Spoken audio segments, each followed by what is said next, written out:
Ladies and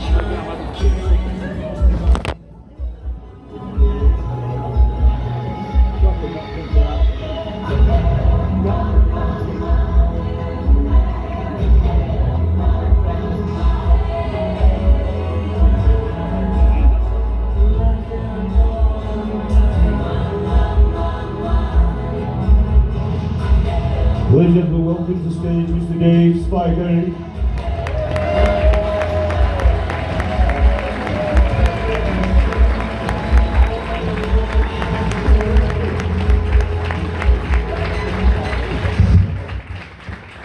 Oh, don't panic, Mr. Mannering.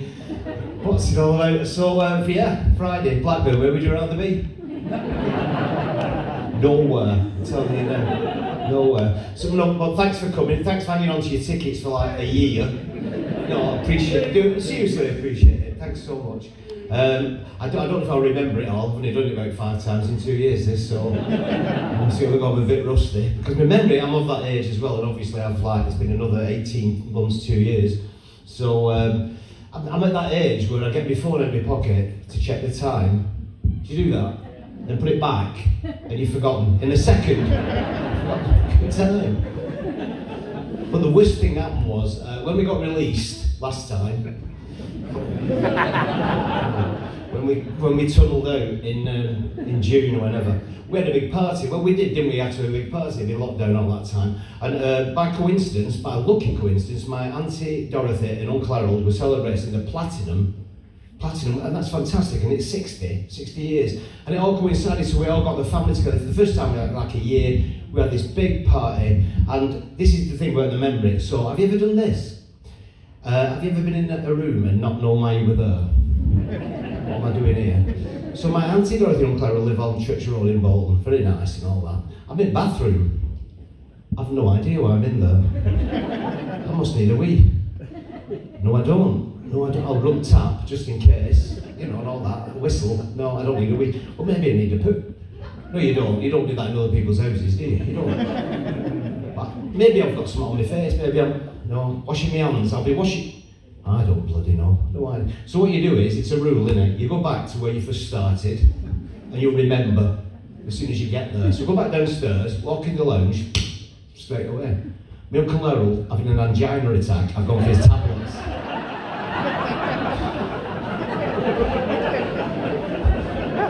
Thank goodness if I were mad.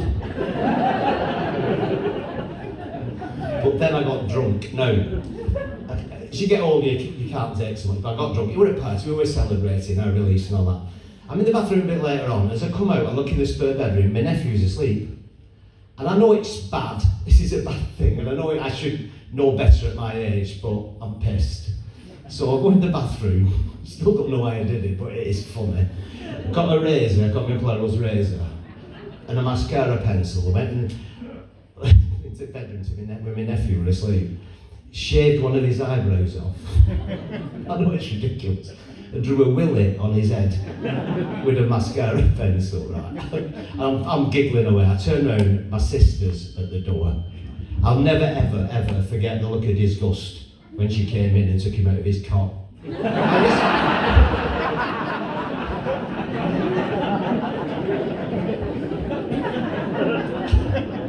I shouldn't drink, honestly. I get drunk really quick. I was driving home the other night, I'd only had 2 pints. I thought, you're drunk. I know I shouldn't be driving, but it's been over a period of time after a gig, and I thought, I'm drunk, 2 pints, you idiot. And I knew we were drunk because I swerved to avoid this tree, then realised it was my air freshener.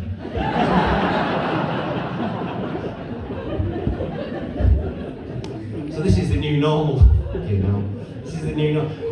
I thought we were doing all right, because I'll tell you what, I thought we were back to the new normal. Like last week, but one, knock on the door, Jehovah's Witness. I've seen them for years. He said, can I talk to you about the teachings of Jehovah's Witnesses? I said, yeah, come in. He said, what? I said, yeah, come in, sit down, have a cup of tea. Do you want tea, coffee? He said, have a cup of tea. I said, tea away, tea. Get your coat off, sit by the fire there. Must be freezing.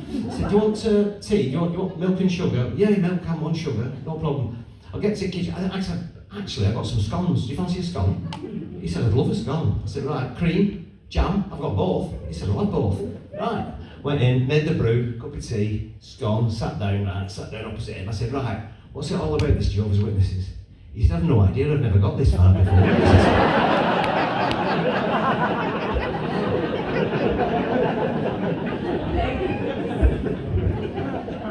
But we had that pandemic thing, and I had all the tour cancelled and all that, and so to distract myself, get away from all the bloody front pages and the bloody news and all that. If you've seen me before, you know I've got a passion for local newspapers.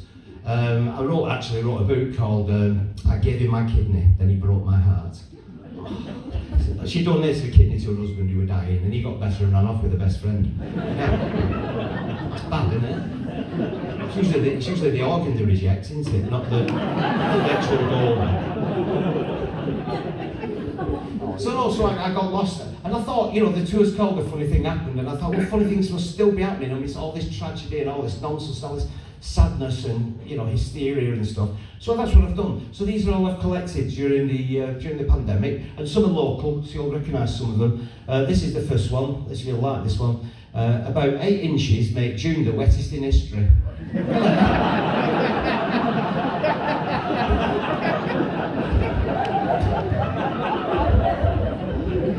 There's no picture of June.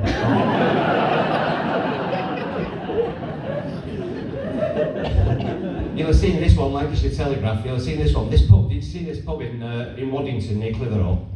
All right, it's a headline. So here we are. Glasses for it. So here we go. Derelict pub used as unofficial location for porno film. Oh yeah. So there it is. It's a picture of it. So it's in Waddington, right? And the first line says a derelict pub could finally be demolished amid claims that a porno video was shot there. The more cocking.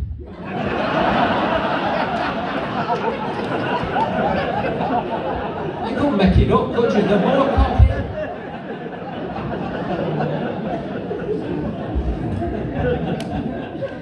Sometimes you don't need the story. Sometimes the headline is enough.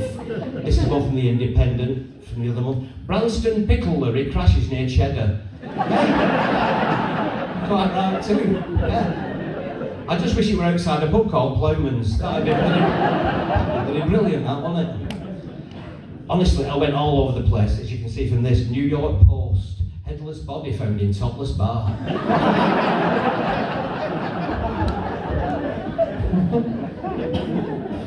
Honestly. China may be using sea to hide its submarines. It's sneaky bastards. Last place you'd look, isn't it? Okay. Oh, I did my glasses again. Should have sorted this out. Bake up, anybody? Bake up. Give me 6. It's like only place in the country they still point at aeroplanes. Oh. No forks in the family tree, have they? We noticed. No.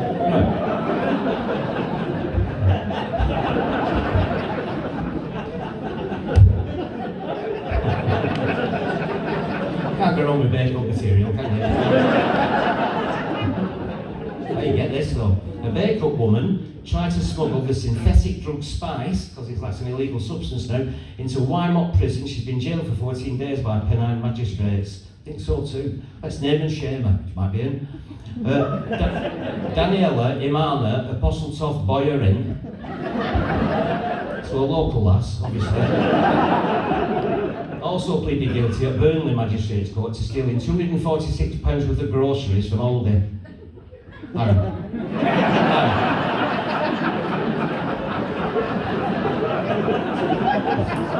How is that even possible?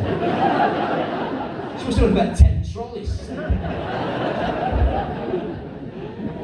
Yeah. Some headlines, journalists write these headlines, you think, well done, I've rested day off, that's genius. So have you seen this? Yves Saint Laurent brought out a range of jewellery with penis earrings. It's just in time for Christmas. Penis earrings, right? But the headline's genius, prick up your ears. That's just... You'll think I'm making them up. These are actual. Just Google them. You'll see. Oh, this is the other one. They fell over them. So, right. Glasses again, you idiot. Put all these together tomorrow. So this was another prisoner. So this is. Oh. He's escaped. So this Garth Prison, you know Garth Prison over that way, the Leyland way, isn't it? So they were Cedric Webb was being frisked, you know, searching for contraband as he was being taken into prison. The arrest report describes Cedric, he's only 25, no wonder he's no wonder he's gone bad, is it? And the arrest report describes Webb as 6'2" tall and 27 stone. His build was described as heavy. So they strip searched him. According to the police, when Webb raised his shirt, the officers found 5 bags of cocaine tucked into his stomach fat. Headline, flab conceals crack.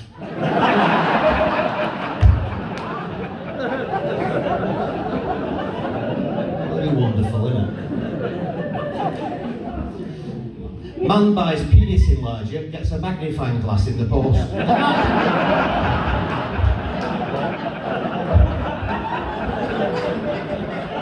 That'd work, wouldn't it? Only a couple. Brothel closure brings relief.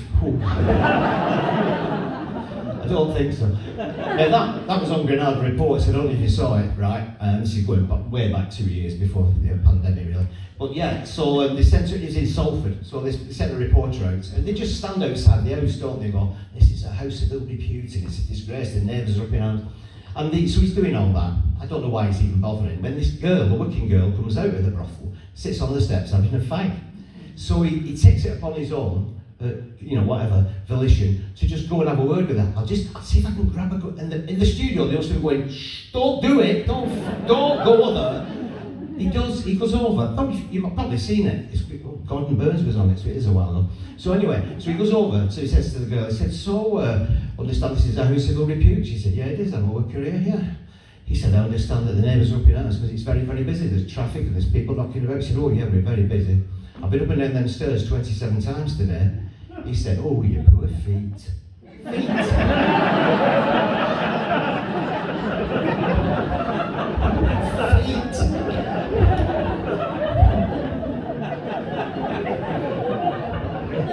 don't know. What I like, this is the last one for this little set. So, what I like is when they go out on the street of the local community and ask them questions. Vox Pops, how would they deal with the situation? So in Charlie, we're all there for tax purposes.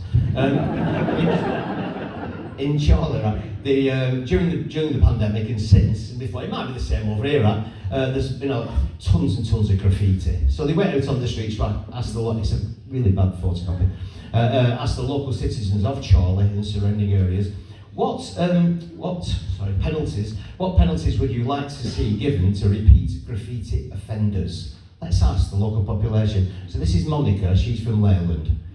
I think they should have to clean up their own mess. I agree, I'm with you on that, Monica. Yeah. Let's ask Barbara from Bamber Bridge. I'd like to see them have their hands cut off.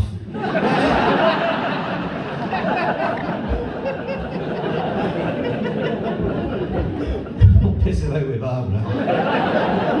I'd love to see her on jury service, wouldn't you? You were judge, we're not paying your council tax bill. I'm the bastard! But funny things happen, funny things happen in Charlie. I mean, I get most of my material in Charlie Market, to be fair. I'm there not long ago, and there's 2 girls talking, 2 teenage girls, 2 pushchairs. Only a kid in one. I don't know, it's probably left the other one in Wetherspoons. And I've got this radar I can pick up, I can eavesdrop on any productive conversation. So I'm just looking through, I went through some vegetable at top, in a pub. Anyway, so as if it matters. So one girl said to the other, has your Doreen had the baby yet? I said, yeah, the little boy, 8 pounds 12 ounces. Oh, lovely, 8 pounds 12, wow. Right, what they called him? Said they called him Mark. Mark's nice, I like Mark, can't go wrong with Mark. Get this though, snooty cow. Spelling it with a C. She said, Mark.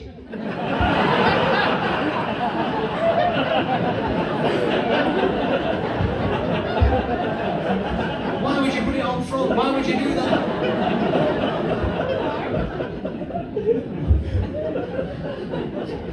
So I'm in Oldie in Charlie. I've gone in because I want a cattle prod off that middle aisle. Cattle prods are going shopping in Primark next week, so I don't know what's going on there. Well, they've got everything there, haven't they? Cattle prod, welding goggles, do-it-yourself jet engine, 28 quid. So I'm in there, I'm in the queue, and there's these two girls, again, two charming girls in the queue before me. They bought one of them giant plastic butterflies for the side of your house.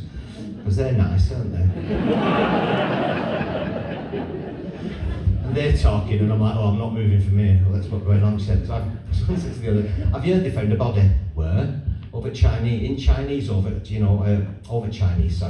flat over Chinese on Market Street. Oh yeah, I know what you mean, yeah? Wanky Long, that's it, over there. Yeah, they found a body on that flat. Oh, well, I'm not surprised Market Street's gone downhill. I know, but anyway, drugs, they think. Well, yeah, I'm not surprised, drugs, yeah. And it's been there for ages, this body. Oh, how did they know that? Because it was stiff rigid. It was Cliff Richard. Yeah, in a flat over Chinese on Market Street. Yeah, of course it was. The thing is, in my business, I get this magazine, it's called Spotlight, it's casting things with all stuff coming up. And they're thinking of doing, they're considering Chorley and Blackburn and Northwestern towns like us for the new furry liquid advert. You remember the classic one, why your hands so soft and smooth? Well, they're going to redo it, right, with a modern twist. And I just want to ring up and go, don't do Chorley. That just will not happen in Chorley. Because in Chorley it'd be like, Mummy, why are your hands so soft and smooth? Is it because you use fairy liquid? No, it's because I'm 14.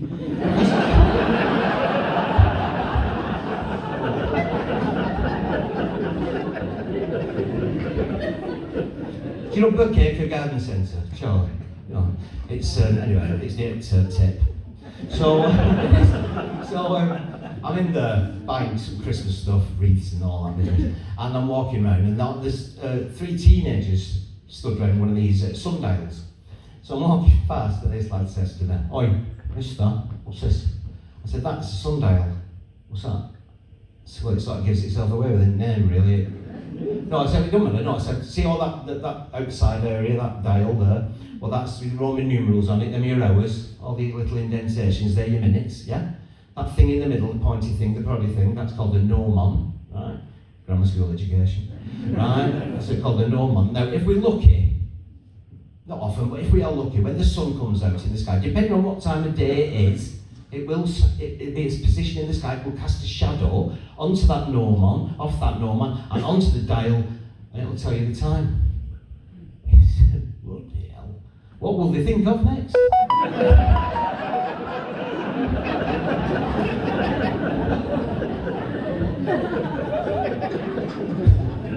But funny things happen when you go shopping. I hate shopping. I hate shopping. I thought it was a bloke thing. It's a nightmare for me. I don't mean I'm at fresh produce, then I realise I've no pants on, and I've no underpants, so I'm pulling my shirt down, and nobody's noticed, so I start wandering off like that, then all my teeth start falling out. Then I look up, there's a bloke in a big black mask with a big axe, and he's chasing me, and I run outside and I can't run, and it's all treacle, and he's catching me up.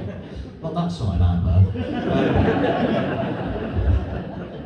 I just don't like it. No, you go in, I'm hopeless at shop. I park my car, I get in there, I've lost my list already. Somewhere between the car and the hygiene station, the list gone. So, well, do I need a basket or a trolley or a big trolley? I don't know, sod it, I'll go in. You end up like Cracker Jack some days, don't you? But I thought, well, I don't want much this particular day, so I'm wandering round. Now, the thing about Asda near me, Clayton Brook, that's where my local is, I will at some stage, no matter where I am in that store, have somebody wander up to me and go, "All right, Dave. Yeah, not so bad. Do I know you?" "No, not. I was just wondering, we're at Black Bin Banks, eh? And I'm like, you are so hilarious. You are so hilarious. I've never heard that before. That's brilliant, that. I don't know where they bloody are. They've changed all the pissing aisles round again, haven't they? Took me 3 circuits, found me Stain Devil. She said it's mayonnaise, I've got my doubts. But you know what I hate about supermarkets? I get till rage. I get proper till rage, you do, because you always pick wrong till, don't you? You think, well, that's got shortest queue. It's shortest queue for a reason, isn't it? got an idiot on the bloody cashier, haven't you? Billy, 69, still doing work experience. Looking at an aubergine, trying to figure out if it's a vegetable or a really big plum. Did you say we're an Aborigine? Yeah, come from Australia. Yeah. I hate it. And then you get in the queue, and why are some people incapable of packing the stuff away? Once it's been scanned, they just stand there until the piles up and piles up. And you're waiting, aren't you? And you're waiting and waiting and waiting, and she's still. And then all of a sudden, last one comes and he tills up and he goes, that's whatever, £69.50. Then she starts looking for a purse. Then she's had 15 bloody minutes while he's packed it on. Where's your purse? And then she finds her purse, and you know what's going to happen next? Opens the purse and goes, coupons. Oh, I'll buy them off you, piss off. I'll buy them off you. I'll find it here. Yes. Proper till rage. I get road rage. I'm not a fighter. I'm old. But I was driving to a gig in Buxton a couple of weeks ago, and you know when you get stuck in traffic on motorway and it's just crawling along and people keep jumping lanes and you end up next to them anyway, you go, that's pointless. So there's always this dick in this big Audi or Mercedes or something, and he cuts me up and he hits me, I'm beeping on my horn, and he just went like that to me. Right, so I went, yeah, to you as well. Lock brothers. Right. We go on a bit, he's back next to me like that, and I went, see, nutter, and he's like, like that. Anyway, the worst thing that could possibly happened. We both came off at the same exit. Gets a traffic light on, red on top. Oh shit, it's like that. He pulls up at the side of me, winds his passenger windows down, and he goes, oi! I went mine down, I went, no thanks.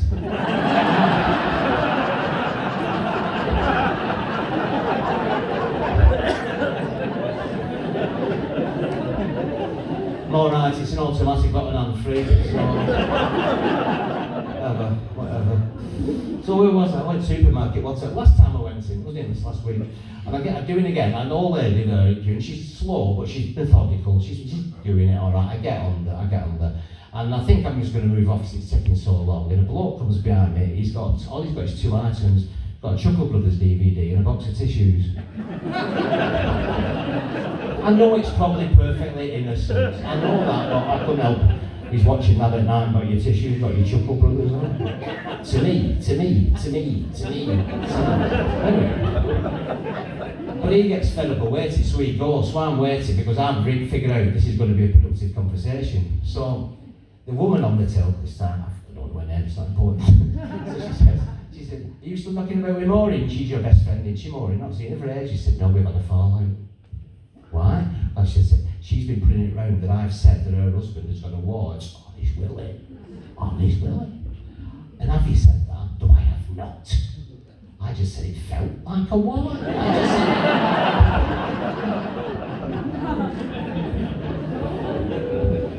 So you get there, don't you? She's gone. And he starts, they've all got a speech now, haven't they? Like cashiers. So you alright with your packing? First thing, yeah, you alright with your packing? I've got a 4-cheese pizza and a tube of preparation H. I think I can manage that.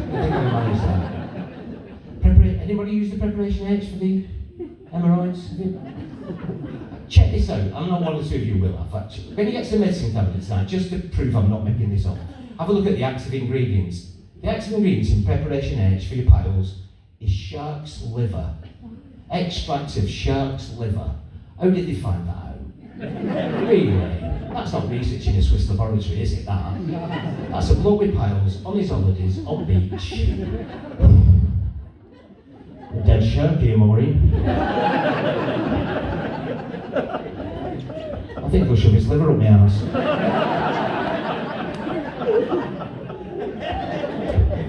Honest to God, that is better. I can't figure it out at all.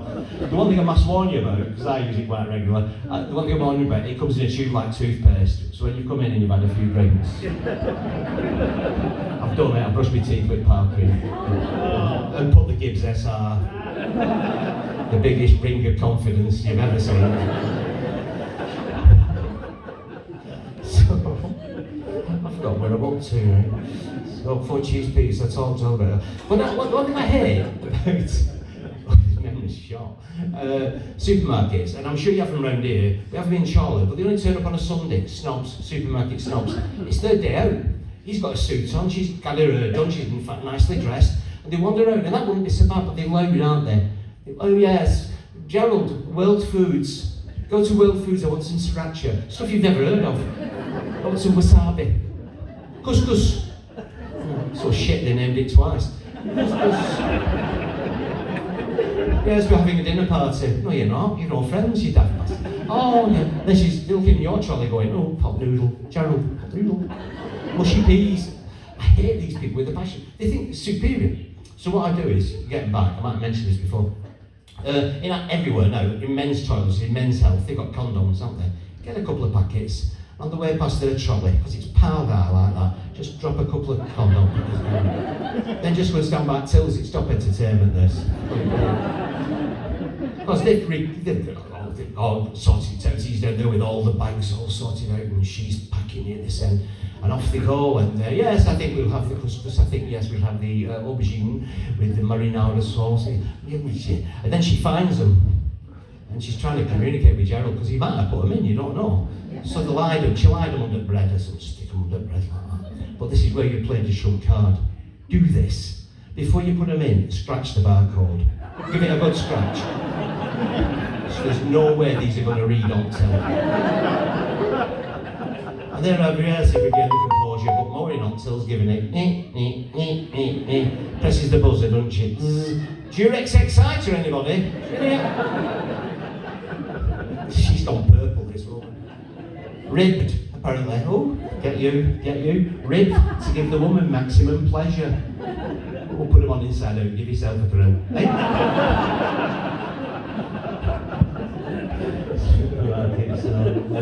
So I shop in town now, I shop in Charlotte, support local businesses because they've suffered in the pandemic.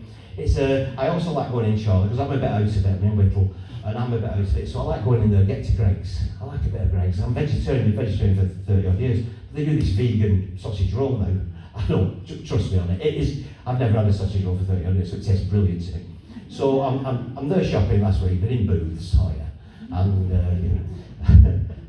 that's a small mortgage from the Bradford and Bingley Building Society, shopping in there. So, but funny things happen in Greggs. So I'm in queue, there's always a queue. It's at the door, isn't there? Maybe out, but it's late in the afternoon, I've left it late, they're running out of stuff. I'm moving up, and all of a sudden there's a panic behind me. I turn around, it's a family of dobbers coming behind me like that, panicking because they've left it late and they're worried if there's any steak bakes left. So, oh my God, Mum, Dad and Chanterelle, as it turns out. Chanterelle, oh my God, she sent Chanterelle to front. How many steak bakes, Chanterelle? There's like 4 in queue in front of, there's only 4 Chanterelles. Four steaks, 4 Chanterelles. Told you. Only 4 steak bakes. Oh, I never managed. Oh, I don't know, I can't live without steak bakes. I can't live without them. They do it for a price. It's dog food. I'll tell you what, I've said this before, I've said it again, but I'm having this last steak bake, I'm going on a diet. And my husband said, you go on any more of this dieting, you'll go down plug hole. Oh, she won't go down a bleeding manhole. The sort of woman who could brighten a room just by moving away from the window.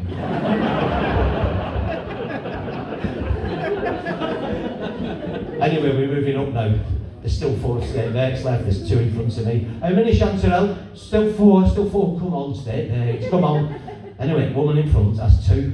She's had 2, Mum, she's had 2 steak bakes. Oh my God, what we want to do, 2 steak bakes. She's gone, okay, bloke in front of me. Is he having any? I don't know, she's staring at him. And he doesn't, he hasn't had a couple of pasties. He's obviously me. She's staring at my Chanterelles in his face, like, well, she's that. There's 2 left, Mum, but I think he's having them. Him. I've been vegetarian 35 years. I had them.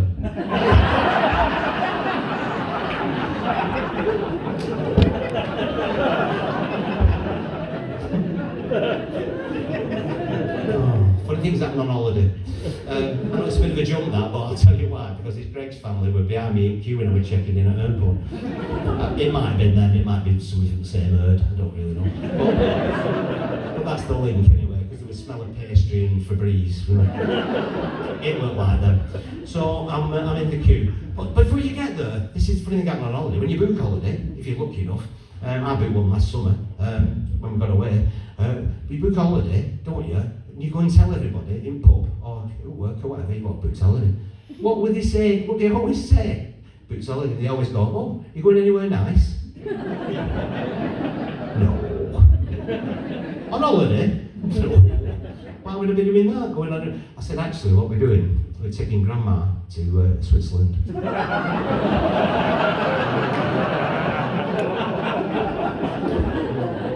Whereabouts?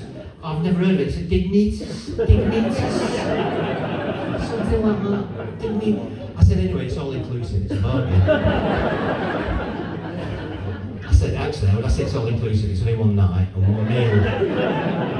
Only one meal, and I think it's a bowl of Cheerios. I don't know. Oh, listen, if you see her, if you bump into her, don't mention it, it's a surprise. Of course I'm going somewhere nice. No, but honestly, they do, don't they? And then you get to the airport and you've got all those stupid questions. She's checking your bag in. She's there straight away, that girl. She hasn't checked it like that. Could anybody put anything in your bag without you knowing? Yeah. Of course they could, because I wouldn't know, would I? Without me knowing. Alright. Have you left this bag unattended for any length of time? Yeah, well, it's been in loft for 12 months. Does that count? Stupid questions. Right, you're 3 kilograms over, that's £30. What? It's £10 a kilogram. Did you know this, Ryanair? I said, look, that's ridiculous. For 3 kilograms, well, that's what it is, that's the rule. They can't go take an extra weight off the plane. I went, are you going to weigh this lot? Get chlamydia on scales, whatever she's got. Stop scratching.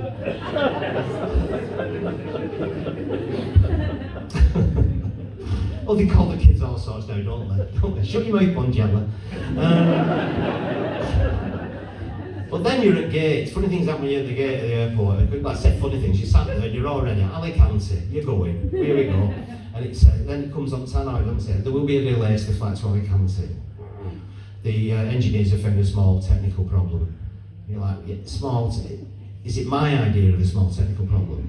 Like, what, one of the tray tables won't stay up properly on seats. Or is it their idea of a small technical problem, like one of wings is a bit loose? I don't know. You sit there for ages, 45 minutes, and the issue has been resolved, we're ready to board, and you're looking at one another going, yeah, but has it been resolved? 45 minutes is not a long time to resolve an issue, is it that? You're getting on, how are you getting on? I'll pay £12.99. Fair enough, I'm not wasting £12.99, I'll risk my life for that. So getting on a plane, the last thing you want to see, well, a few things, but one of the last things you want to see is 2 engineers, you pass them on the way to the front steps, 2 engineers stirring in a jet engine, then one of them shrugs. I thought, if a nun with a guitar gets on, I'm getting off. That'll be it. Anyway, I'm on there, it's alright, and I sit there, aisle seats, I'm always on aisle seat toilet. And I've got a young lad at the side of me, a Geordie lad, really great. I love the Geordie accent, but sometimes very difficult to understand. And he's very, very nervous, and he's talking, I'm calming him down. So we chat all the way there. But anyway, we take off, nice and bonny. And pilot comes on, intercom, like they do when you've got up there. He said, right, this is your pilot, Andy Peters. Really? Seems to be in a broom cupboard somewhere. He said, we've reached our cruising altitude of 35,000 feet, speed over the ground is 500 miles an hour. He said the time to Alicante is 2 hours 25 minutes. The weather en route is SHIT! And we all went, nothing. Do you think the weather en route shit? Or I think something else is happening? So you start watching the stewardesses, the air crew, don't you, seeing if they're crying. No, they seem to be alright. Then he comes back on. He's no word for 5 minutes. So panicking, aren't you, a little bit, like looking out the window. Anyway, he comes back on. I'm really sorry about that announcement. As I was making the announcement, one of the cabin crew came in with a cup of coffee for me, tripped up, spilt it, red hot coffee, right down the front of my pants. Right in my groin area there, burning coffee. So I'm sorry if I've alarmed some of you. I really apologise about that. You want to see the stairs to the front of my pants? A bloke at the back shouts out, you want to see the stairs at the back of mine?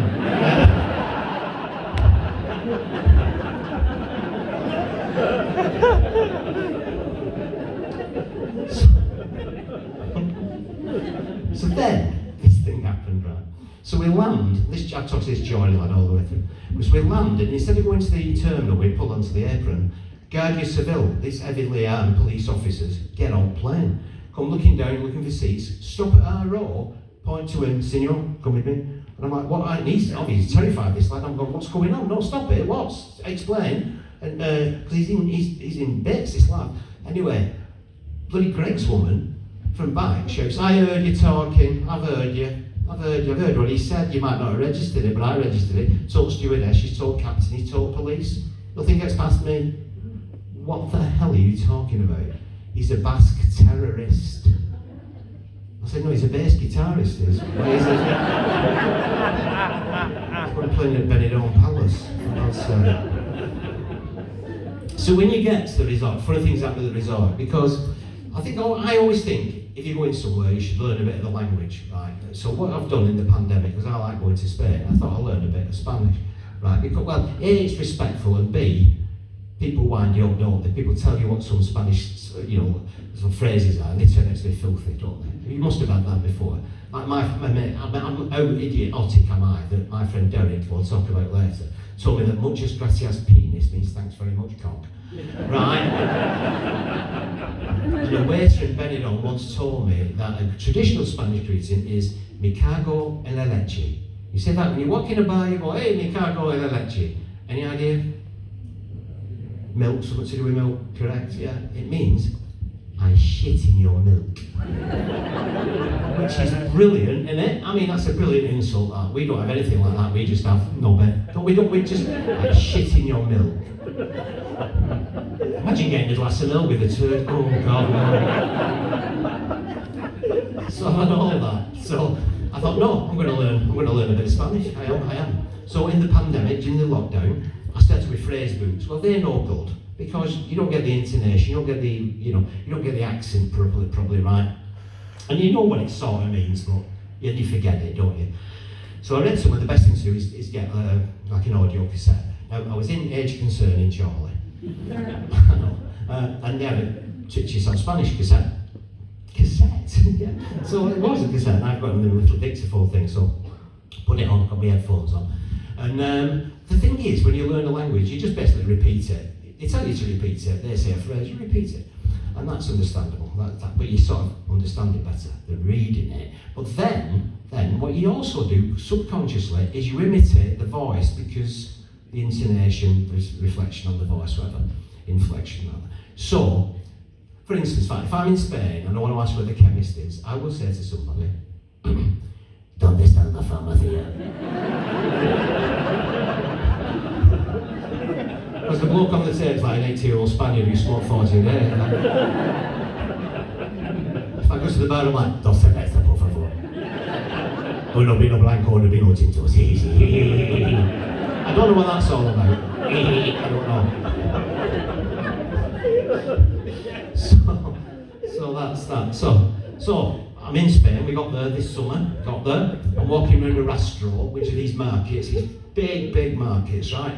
And they've got everything on them, junk, antiques, food, clothes, you get the picture. I'm wandering around, and they go on for kilometres, and it's great.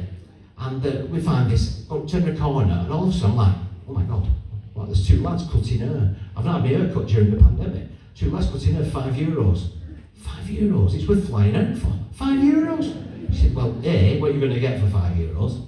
And B, are you going to explain how you want your hair cut? I went, I don't care about the €5. Are they explaining because I've learned Spanish? So, I've learned Spanish. She said, this is going to be horribly wrong. I'm going for a wander, I'll come back. So I go in, there's two lads cutting. One's busy, one's free. I'm straight in chair. He's over, putting the thing around me. He went, buenos dias. I went, buenos dias. He said, ¿cómo está? Bien, muy bien, sí. For all one of them. So then he asked me what I wanted. I think that's what he asked me, very fast in Spanish, but pointing at my head. So I said, okay. And I've learned some of this. Okay. Aquí, which is here, isn't it? Y aquí, y abajo, at the back, right? Con máquina, with the machine, the razor, con máquina, con máquina número 3. See? Uno, dos, tres, sí. Oh, sí, sí, señor, claro, claro, which means I understand. Okay, now, para aquí, por here. And I can't remember scissors. I can't remember it when I need it, and I thought, I'll mime it. Everybody knows scissors, it's a well-known mime. When you're wandering around just looking for scissors, you're like that, aren't you? So I went, right, para aquí.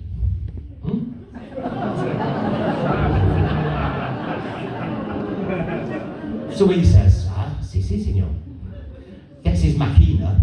Whoa, what the? No. He said, it's okay, it's numero dos. I said, that weren't numero pissing dos, that's not numero dos, that. It was a dos on top and tres on sides.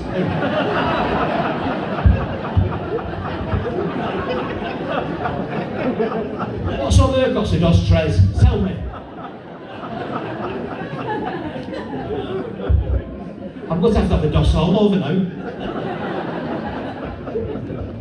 And I saw some on the. I thought, well, I didn't do this in the first place. I picked a pair of scissors up and I went, that. And he went, are you saying England scissors?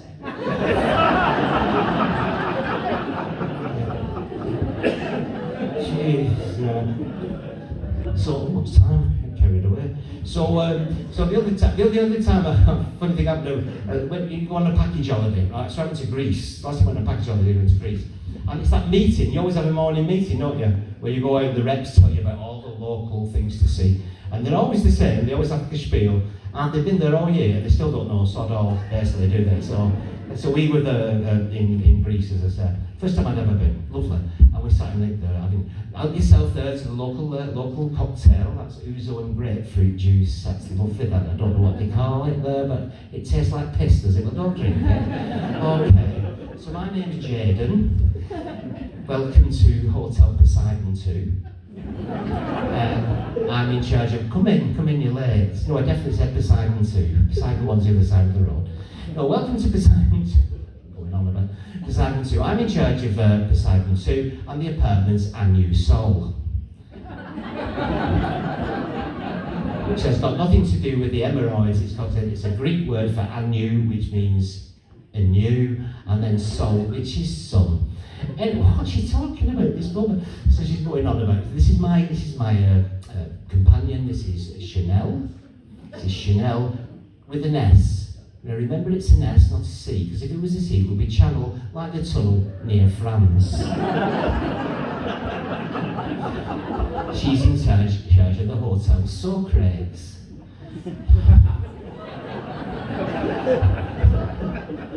Socrates, as you might know, was a very ancient Greek wise philanderer.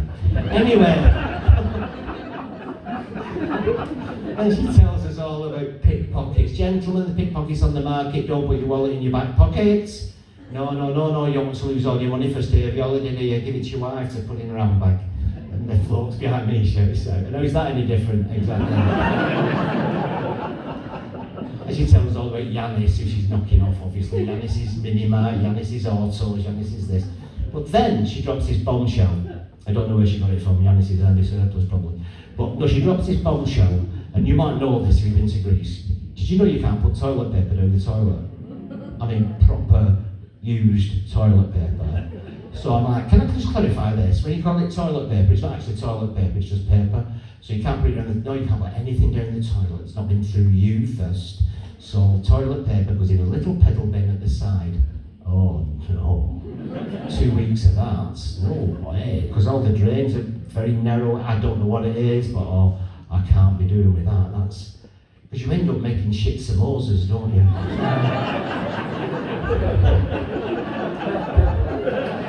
Sorry, is that too much? Sorry. You've got to put it in that pedal bin. It's like the finger buffet from hell. There's all sorts in there, pakoras, spring rolls. And the last one I'll leave you this with, what's the insult, is I went to Florida once, and it was quite scary. I went on the Everglades. I don't know if you've been. It's a fantastic trip, one of these hoverboard things, big fine boats. And we stopped at this landing, and he said, I've got to just give you this idea because it's health and safety, whatever. He said that, should you be attacked by a crocodile, what? Because it was very unlikely. We're in middle nowhere, not been any sightings around here for a long while, okay. But if you were, if you find yourself being charged at by a crocodile, always remember this. This is a good diversionary tactic. All you do is, when it gets to you, when it's about a foot off you, you simply go. Because it's no peripheral vision, and it'll think, oh, is he gone? So then you just wander off. Seriously. Right, okay. That's going to take some bloody time in that, isn't it? It's scared to death. There's the alligator come out at you like that. And there you go. So, let me just paint this scenario for you. What if I'm a bit slow? What if it stops and it's still got me in its sides? It's opening its mouth jaws like that. You see, what you do is, plan B, you bend down, you get a handful of shit and you throw it at it. Because this is a little known fact. Amber will tell you this though. They hate it. They hate feces being thrown at them. They hate shit being thrown at them. They'll be off. I said, hang on, all right. That's not worked. I'm back here. I've bent down. What if there's no shit? He said, oh, there will be.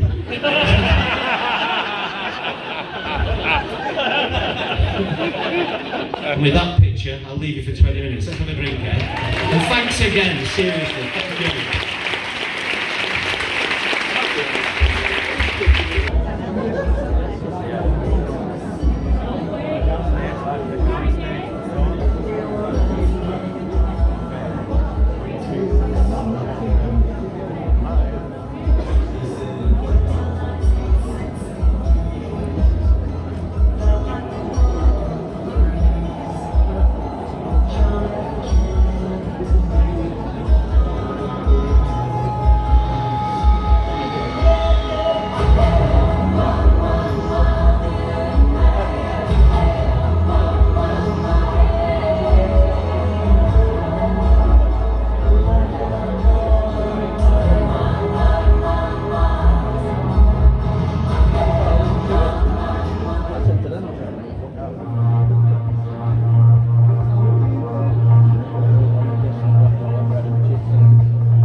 Welcome back to the stage, Mr. Dave Spikey.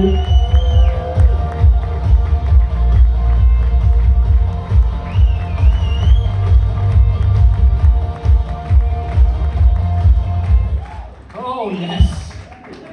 I always start the second half with that because I love it, Killers. I'm also intrigued by it. I'm a wordsmith and he's never really explained what he means. Are we human or are we dancer? Just dancer, isn't it? Singular.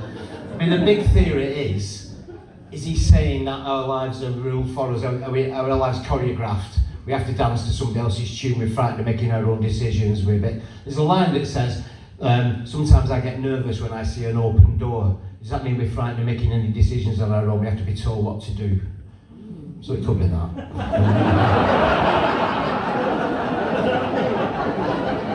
Could be drugs, couldn't it? Could be that.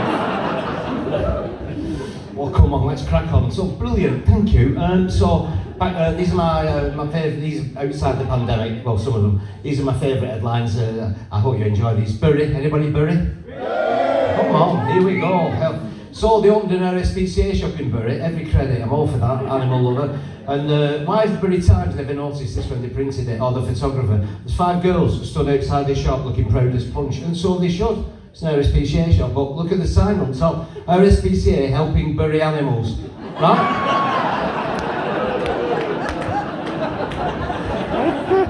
It's not the that's not a message we're trying to get across, is it? They've not learnt in Bury. They've not learnt. Only from last week they've opened like a big Santa, experience. It's actually called the Santa Experience. But what have they done again? Welcome to the Bury Santa Experience. I wouldn't take your kids there, would you? Get a couple of spades. Let's have the bastard in ground. Come on. Honest to God. This is Alf. Alfie's 91. I've been posting my letters in the dog poo box for 2 years. There's the dog poo box there. There's the post box there.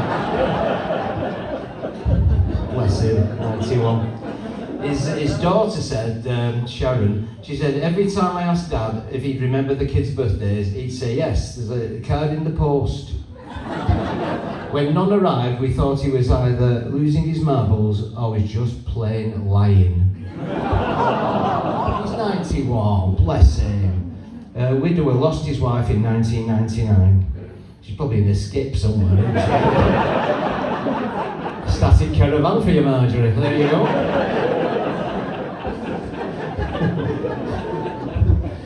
Love these little... I was going to look at... I picked this one up. It's Hartlepool, of all places. Hartlepool, and the headline was, well, squirrel goes on £7,000 rampage. They like squirrels. Give them a credit card. They're off, aren't they? It's like... But then I looked inside for the story, and you come across some little gems. Sorry about this. So, sorry, I'll put it down there. Police board ship to arrest a drunken sailor. And that's funny enough, right? This is Hartlepool Harbour. But it's got me with this, right? So, drunken disorderly arrested on board a ship earlier today. Cleveland police were called to tell the harbour police to board the ship and arrest the sailor at 4 a.m. And straight away, you think, but what are they going to do with the drunken sailor? That early in the morning.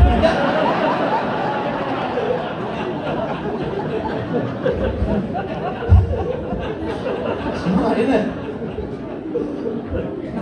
This is, what's he called, this lad? Lee Evans. No, not Lee Davis. 37-stone man is forced to pay for 2 seats on a plane, right, from Alicante, strangely enough. So he has forced to pay for 2 seats on a plane. When he gets on, he finds they are 3 rows apart.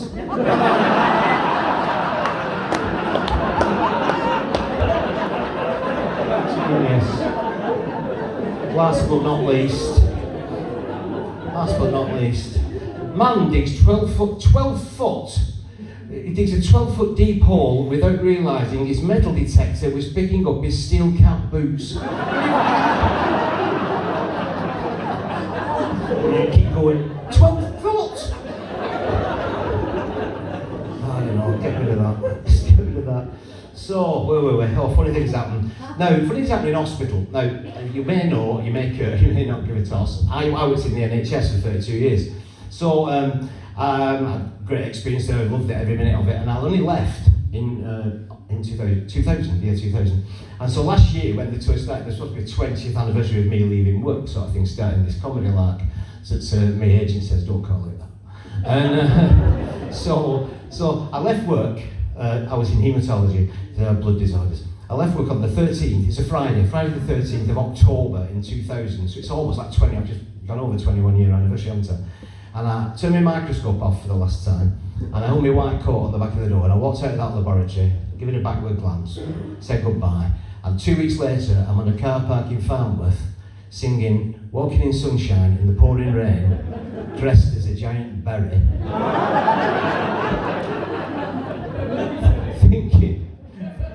Thinking, was this a good career move? I've got a 10-foot cock and balls inflated behind me.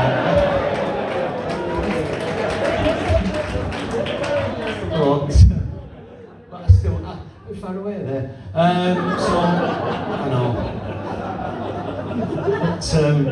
But funny things happen in hospital, and I still try and keep in touch. I read all the biomedical science journals and stuff like that. I watch Casualty. I love a bit of Casualty, shouting out at the medical inconsistencies. There's NHS stuff in here, it's like full of them. My wife's just shut up, I'm just shouting at the telly. And but I love best about Casualty is that first 10 minutes. But you've got to guess what's going to happen to these people just going about their daily lives, aren't they? Some of them are easy, like there's a bloke getting rid of a wasp nest with a firework. That's easy. But then you've got a little old lady who's a clairvoyant, and she's put a crystal ball on the windowsill, and then it comes on the weather report on the radio, a low sun in the sky today. You know what's going to happen. Off the crystal ball, curtains, house is going to go up, innit? That was a tricky one to figure out, but that's what happened. She burnt her house down. She should have seen that coming, really. Shouldn't have no, sure. My favourite was the bloke with the long scarf from the combine harvester. What's his little lad in cab? Don't touch anything. That's going to happen, isn't it? But people said to me, "Oh, it's a bit far-fetched, isn't it, all that?" No, I worked on, when I was doing on-call for blood transfusion and haematology, we were attached to the A&E department, obviously for emergencies, and I witnessed some shit as well. I mean, you did wander in some nights and look at the clientele and go, do some of you not understand what accident or emergency actually means? You got Fat Frank stuck in a hula hoop.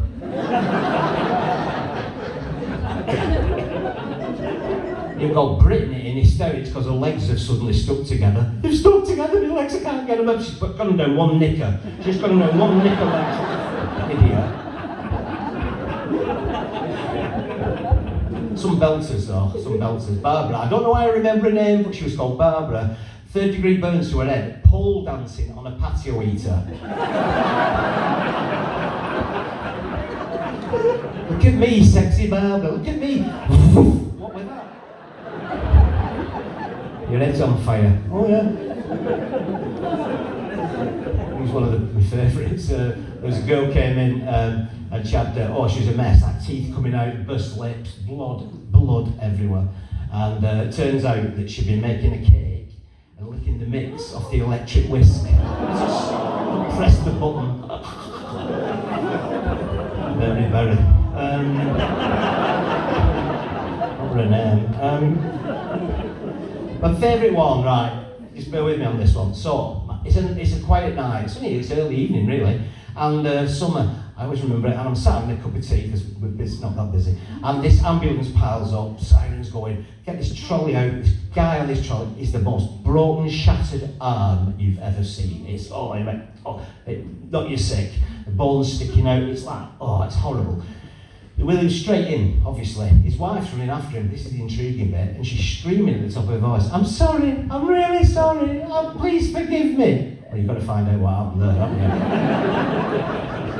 you? So what happened was, I know the staff told me, so they're doing a bit of gardening. He's doing a bit of digging at the bottom of the garden, she's doing a bit of weeding, okay. But in the bottom of the garden, as it happens, there's an electricity pylon, one of the legs from electricity pylons coming in the garden, where he's doing a bit of digging. He gets something stuck on his shoe, dog shit or something, I can't remember what it was.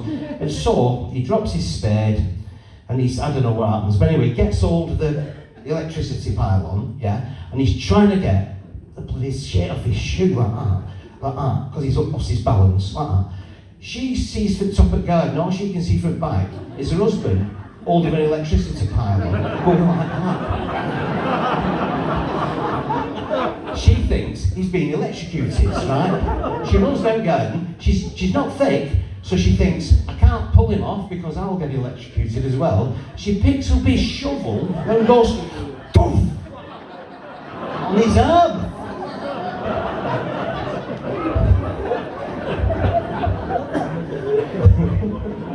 Sorry. And I worked in histopathology, which we get bits of people after operations and stuff, and biopsies and things like that, and autopsies. We had a rogues gallery of things that were removed from people in accidents and emergency. You know what I mean? From orifices where they shouldn't be. Like obvious stuff like beer bottles, they were obviously. Deodorant, the bottle type. I mean, obviously. One woman actually came in with stuck up a Buzz Lightyear toy.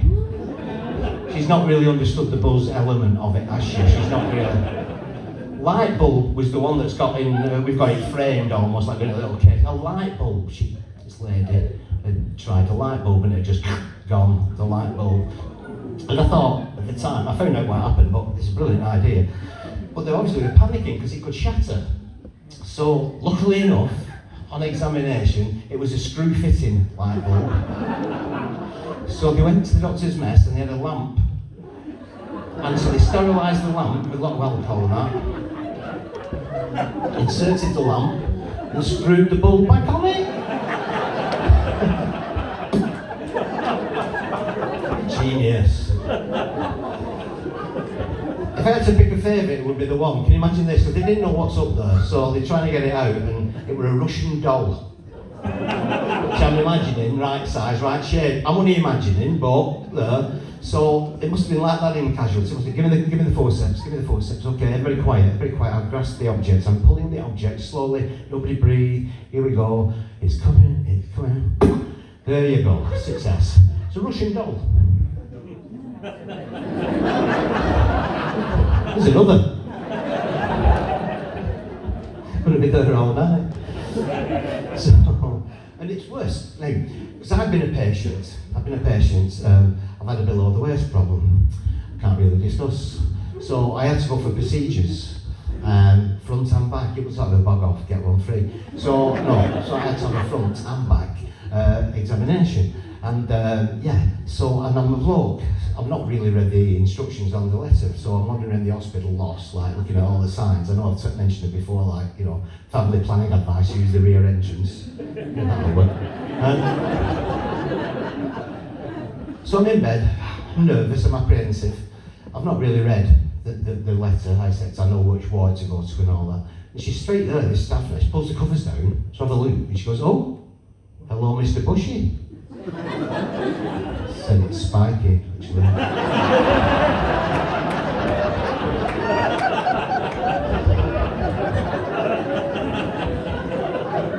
She said, you've not shaved yourself, have you? I said, no. She said, it's in your letter. This procedure, you're going to have to be shaved. And it says in the letter, to avoid embarrassment, you might want to do it yourself. And you're going down in 20 minutes. Hospital barber. Have you ever had an hospital barber? Oh my God, these are barbers who couldn't make it on the outside. These you come on the ward like Mr. Magoo, glasses like that, big razor like that, Mr. Spikey. Oh shit. I'm nervous enough as it is, but it has to be done. So he shaves me. And that's bad enough. But then he did this thing I'll never ever get over. He finished shaving me, and he blew the loose hairs away. Without any warning whatsoever. And out of it, he suddenly goes, what are you doing?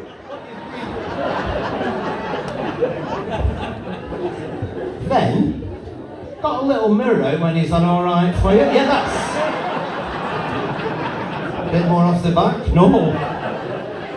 That's fine, thank you very much.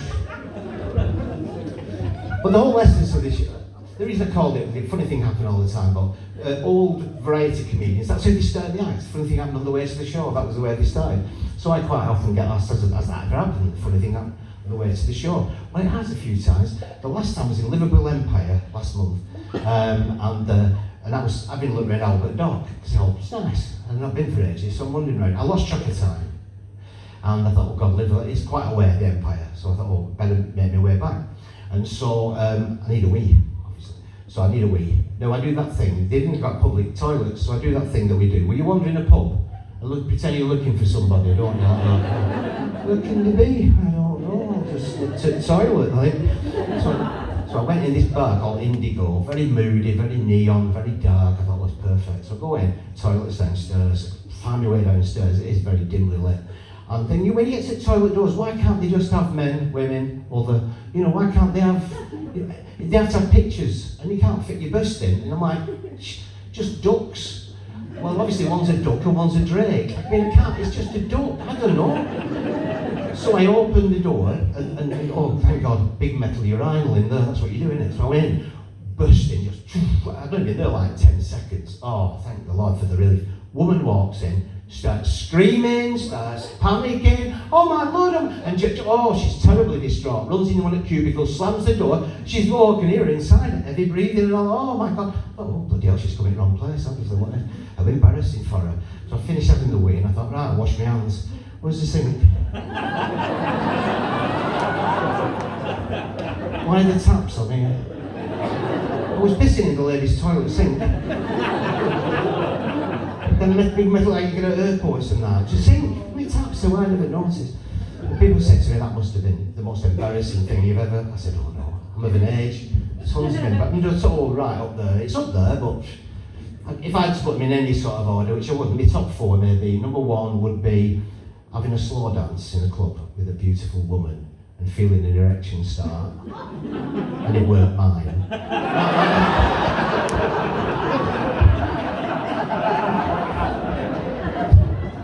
That'd be up there. Last week, TK Maxx. I love TK Maxx. It's like a treasure hunt in a jumbo sale. I love TK Maxx. And I wanted a new jacket for Christmas. And I tried to buy this one on. I thought, oh yeah, oh definitely, I like this. This will be nice. And I turned around, this bloke staring at me because it's his jacket. He's under the white. That's embarrassing, isn't it? The second 2 concerned my daughter Jill, and she was a toddler. She was real precocious little bit of a brat, really, a bit spoiled obviously. And she used to do this thing when I took her shopping. She insisted on sitting in the trolley. I know that's wrong, bad parenting, I know, but unless she did that, even then she was jumping up and down, screaming and getting stuff off the shelves. So I took her, this is the embarrassing thing, so I took her to B&Q. I had to put some shelves up. I'm hopeless at DIY. I've tried to learn in lockdown, but I'm hopeless. Shelves, right, and my wife, she wants them straight and everything, I know what she's like. I even went to the library and asked the woman behind the counter, have you got any books on shelves? You're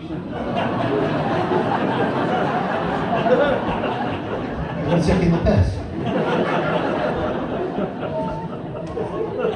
So I'm wheeling around B&Q, and it's dangerous. We're in the wood, we're in the tools. She's, when you sit down, Joe, get off that, it's dangerous, sit down there. And people are pointing, we're in bad parenting.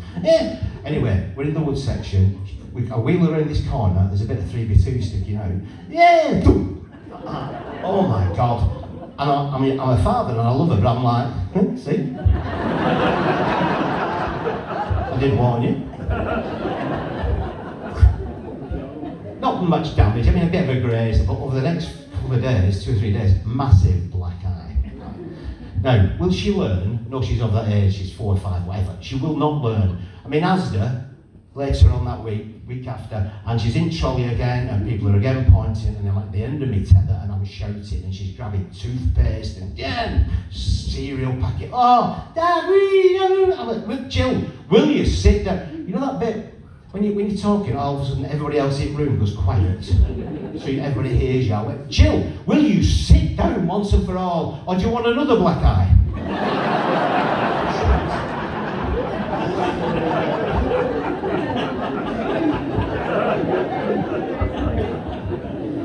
So that's one with her. And the second one, I went picking her up from preschool or whatever. They're in the sort of playground there.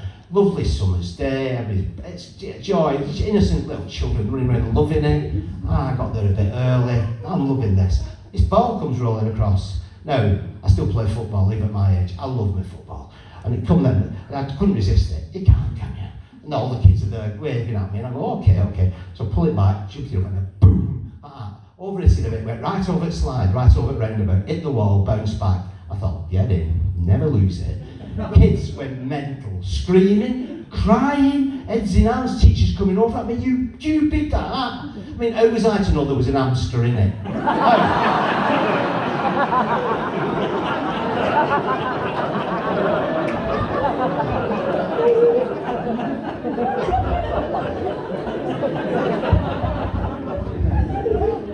No, by coincidence. By massive coincidence, seriously, by coincidence. Did you see this story in the Mirror the other week about this paralysed hamster? I know you can't see it, but trust me, look it up. So this little girl had the hamster out of his cage one weekend, and it was playing in the kitchen while she's cleaning its cage out, right?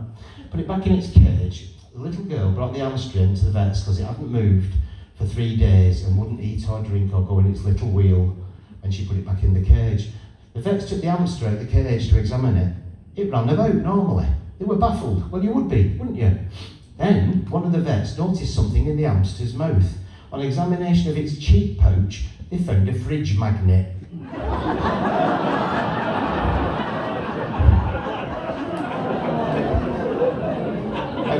kitchen, eating a fridge magnet, back in cage. No wonder it's not moved for 3 days. Come on, Amy, come on.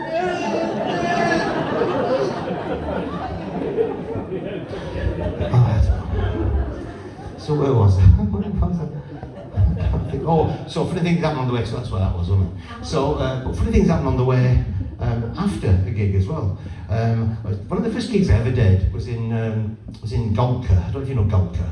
It's in Yorkshire, so. Although I am half Yorkshire through a friend of my father's. So, you know.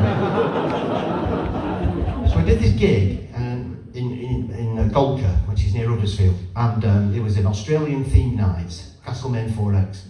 And I don't know why they booked me, because I'd never really done much, and they might have had a dyslexic concert secretary who thought I would call Dave Skippy. I don't know. We'll do for Australian night. Anyway, I get there, and it's sort they've spent a few bob on it, Castlemaine promotion. They've all got hats with corks on, and there's didgeridoos, all that, you know, there's koala bears, there's flags, the Australian flags. I'm very nervous, I've not done much. I'm stood outside at stage, basically going, and Count Burger's on. He said, right, you know, Jerry. So he's like, ladies and gentlemen, welcome to Castlemaine 4X, party night tonight. Look at us all looking grand. Now he looked down, there's a boomerang. He picked it up and he went, hey, look at this, lads. You think if I throw this, it'll come back? And the bloke at the bar said, if it hits me, it fucking will.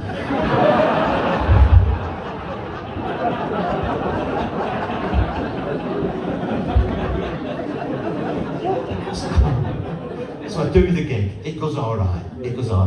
I'm in toilets afterwards, relieved. I'm in a cubicle.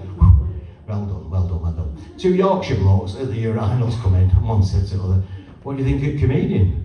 He said, well, he's all right if you like laughing. Because they don't, do they? And that's a 5-star TripAdvisor review in Yorkshire, that. So I'm driving home in celebratory mood. I fancy a pint. I love my beer, as I said. I'm going over the tops, I'm cutting across, and I come across this pub. You might know it, I forget exactly where it is. It's called the Bull's Head, it's famous. And yeah, you know it. So I'm at Bull's Head, so I go in, and it's busy. And there's all Bull's Heads, as you might expect, on the wall. Very impressive. So I'm having a few drinks, like that. Chatted to the barman there, and I said, brilliant this. He said, yeah, I'm the landlord here. Those are my collection of Bull's Heads. I said, oh, brilliant. I said, brilliant, well done, yeah. He said, you see that really big one over there? I said, oh yeah, he's a big one. He said, that one killed my brother. I said, oh, your brother was a matador, was he? He said, no, you were playing dominoes and it fell on his head.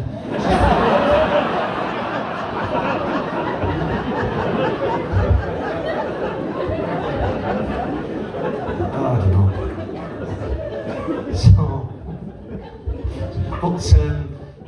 But my wife used to come with me on gigs, and I love her and all that, but I want to focus. I don't want a to-do list for the day after while I'm trying to think of my act all the way through. So, and the thing is, just to start off, we've got very different sense of humours. I don't know, I'm Libra, she's Taurus, it should never happen, you know what I mean? She only laughs at kids falling off stuff on You've Been Framed. Whereas my default setting is to make a joke out of it. You can't resist it, it's got to come out, you see. And so she used to come with me on all these gigs. Because the lists, well done on the list. No, I just get them when I get up in the morning. I think I've got a day off. You come downstairs, she's going out shopping. I've left your list. Oh shit, you know that. And every credit girls, you've done it right, haven't you? You sucker us in, and then that number 3, bang, don't you? So get up the other day, and I said, well, change light bulb in toilet, no problem. Number 2, wash last night's pots. Oh God, yeah, that's not easy enough. Number 3, point gable end.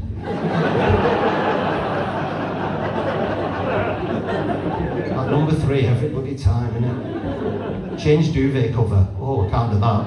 I'm a bloke. If I have to change a duvet cover on my own, I sit upstairs and have a little cry. Get in it, you. Get in it. Get in cover. Actually get in it. Stand over the duvet. Bend down and get it and just fall on bed.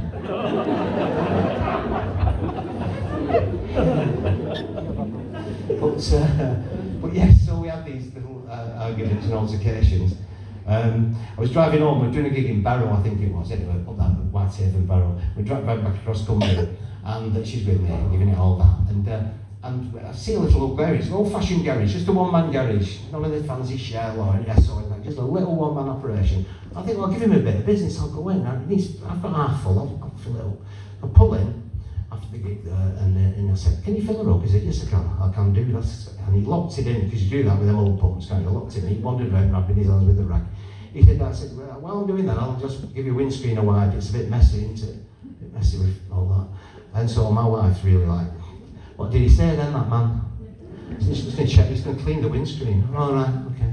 Anyway, he said, you pop your bonnet because I think you could do with topping up your windscreen fluid. I've got some here. That's really kind of you. Thanks very much, Bob. What did he say then, that man? He said, just topping up the windscreen wiper fluid. All right, okay. Anyway, he's back round. He said, I'll just take your dipstick, your oil's a bit low, you know. It's a bit dangerous. So I top your oil up. I said, that'd be very kind of you if you would. What did you say then, that man?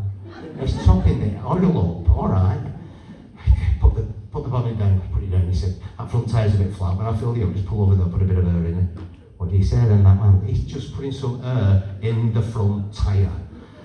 I pay, we go over, he puts the air in the tire, and he's doing it. He said, listen, I don't mean to pry, but your accent, where are you from? I said, I'm from Bolton originally, but that's it. He said, that's it.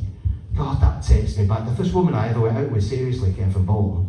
What a miserable coat she was. The worst sex I've ever had in my life. What did he say then, that man? So he thinks he knows you.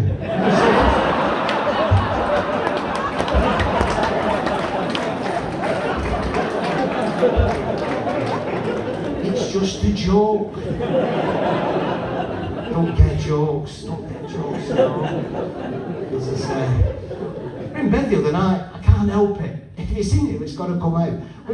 She's reading a book, I'm reading a magazine. She suddenly put the book down in such a way that I realised I should have gone to sleep. You know what I mean? Like, I've been thinking, you don't need that.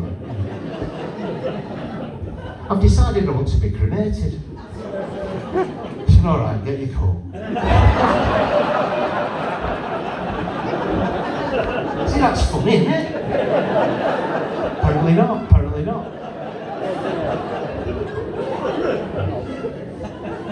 We went to a posh an awards do in London at Dorchester Hotel on Park Lane, and I've got my dinner suit on ready, we're getting ready. She's ordered a dress off ASOS. Is it ASOS? ASOS. And she's gone mad, we've gone mad, pushed the bolts out anyway. So it's getting on a bit. She's in the bathroom putting finishing touches. And then I walked past the bathroom, I said, are you ready? She went, oh, there's one thing bothering me, will you be honest with me? I said, of course I'll be honest with you, I'm always honest. I know that's why I've asked you, your honesty is the best policy. I said, know that, what is it? She said, do I look big in this? I said, honestly, yes you do. I said, but to be fair, in your defence, it is a very small bathroom.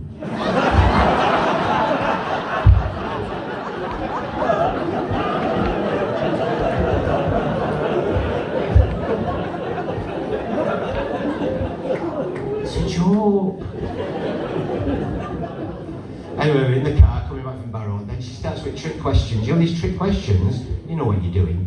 I was just thinking though, if I died, oh God, here we go. If I died, would you get married again? No, I wouldn't. I knew it, you bloody hate being married, you don't you?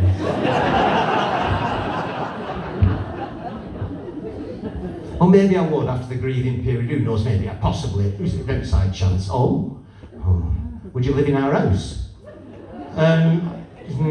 Probably not, maybe at first, and then we'd find somewhere of our own. I don't know how that works. I don't even, what are you talking about? Okay, alright, well, would you sleep in our bed? No, that's an easy one, not the bed, definitely not the bed, no, too many memories, too much love, too much passion. Oh, I'm glad you've said that, thanks. We alright now? Yeah, one last thing, what? Would you let her wear my shoes? No. She's a size 6. It's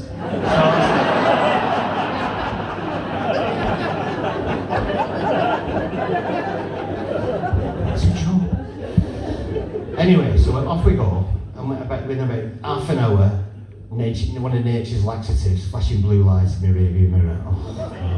He pulls me over, and he's one of these policemen, and my wife's like, "Oh yeah, too fast." All right, okay. Right. So he comes over. He's one of them policemen who've got a sense of humour, or they think, "Oh, they're going to be funny." So I wound the window down. He said, "Oh, so having trouble taking off, Wing Commander?" You play the game, don't you? Oh, you have. That's funny, isn't it? That Wing Commander, that's funny. No, not really, no. So he said, "Okay, so have you any idea why I stopped you?" I said, "Shouldn't you know?"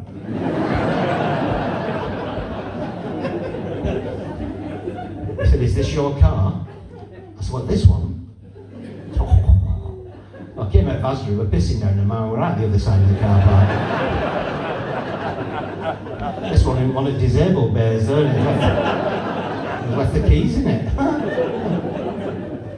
He said, "Have you any..." Oh, he said, "You came around that..." This is a weird sentence. You came around that corner at a fair rate of knots. Knots? Right, okay. I think the trouble was he had too much mainsail up in the northeast of it. Have you any idea how fast you were going then? What speed were you going? I thought, "You don't know, I'll start low." I said, 28.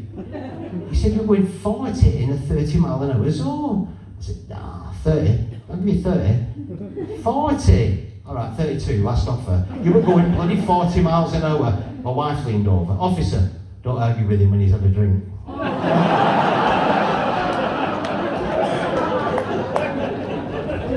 It's a joke. Very good, very good, very good. She didn't come with me much after that. Only because I was lucky, not lucky, I mean I've been working hard and I got on the London circus, working in London every weekend, going back to the hospital and all that comedy store and all that. And I stayed, I don't know if you've ever been, it's on Leicester Square, it's the best gig in the world if you're a comic when you get onto that circuit.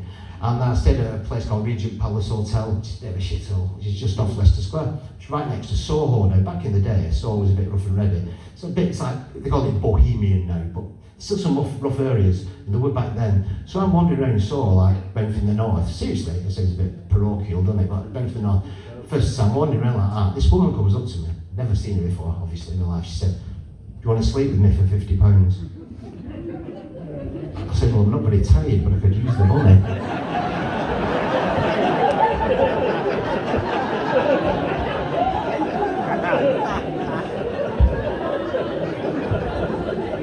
She said, "No, you don't understand me. For £50 I'll do anything you want, as long as you can say it. As long as you can say it in 3 words. I said, 3 words? That's easy. For £50? Anything? "Yeah. Big boy, what do you want?" I said, "Right, there you go, £50. I said, "Right, what do you want?" 3 words. I said, "Paint my house."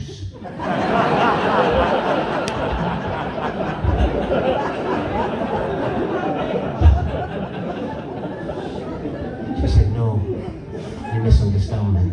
Do you want super sex?" I said, "I love the soup."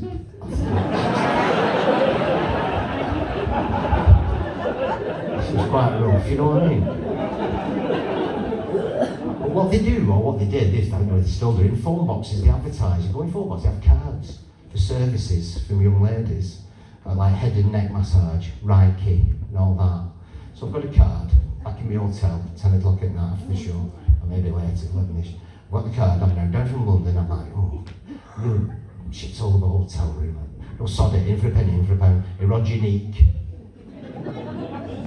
Really nice that, it was a drawing, but nice enough. Erogenique. So, hotel room, phoned up, I said, "I'm down from Bolton. Listen, I'm a bit tense. I want some head and neck massage. Could you come over and do that?" Head and neck, that'd be good. So, no, I'll tell you what, I'll have the all over. You know the all over body? Like it says in your card. I'll have the all over body. Have you got any oil you could bring? Jojoba. Any jojoba? Like that Ginkgo biloba, whatever it's called. I'll have some. Any oil. If you've got a uniform, that'd help. Maybe, I don't know, policewoman or nurse or something like that, short skirts, suspenders, anything like that. You could maybe tie me up a bit, only a bit, not too tight, and smack me. Only a bit. I'm only talking. I don't know. I said, "Look, I'm beating around the bush here. I want sex. I want rampant sex. I want sex all night. I've been wedged up. I've been paid. I've been working. So bring an overnight bag. I want sex rampant all over the place, in bed, in bathroom, in wardrobe. You've got to be here all night. Whenever you're going over, what do you think?" She said, "Well, it sounds fantastic, but for an outside line, if you press 9.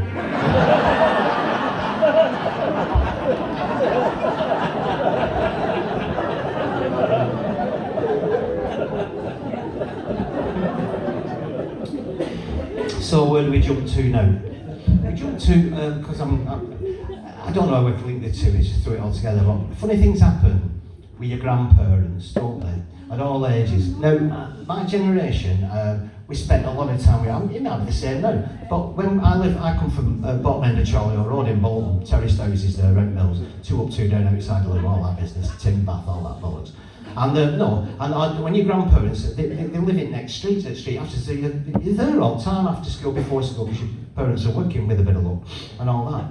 And so I was really lucky because they had 2 sets of grandparents. And remember, this is not long after the war, and yeah, they both came through it. And so my mum's mum and dad were called Pearl and Dean. Yeah?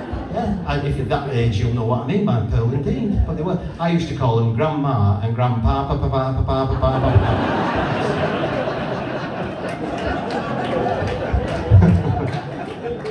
I didn't. I made that up. She was called Pearl. He was called Alfred.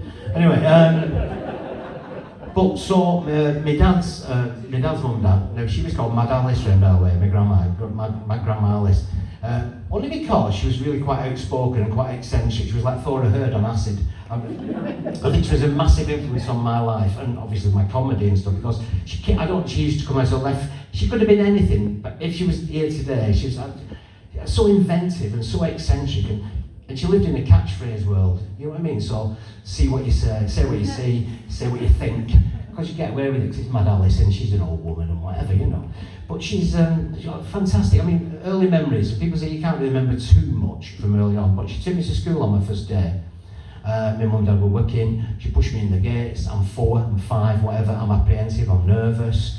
She walks off just like that, didn't say goodbye or anything, just wandered, and I'm shouting down the street, Grandma, Grandma. She said, what? I said, how long do I stay at school for? She said, till you're 16. Walked off.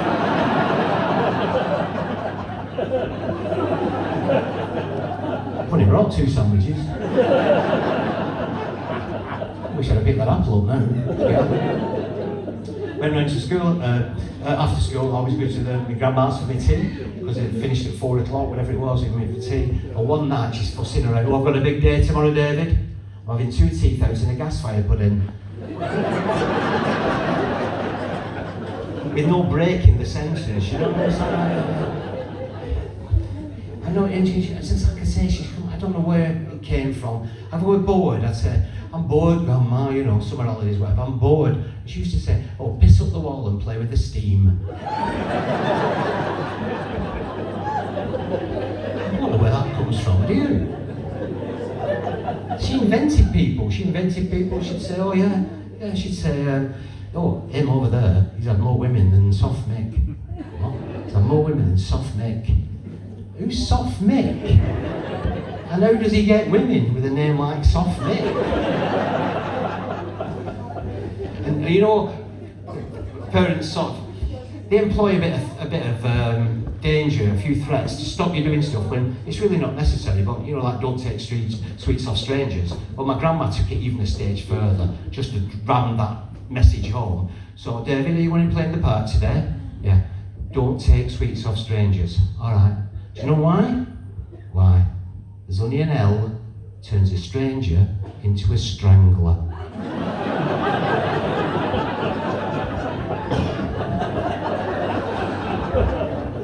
There's only an S turns laughter into slaughter.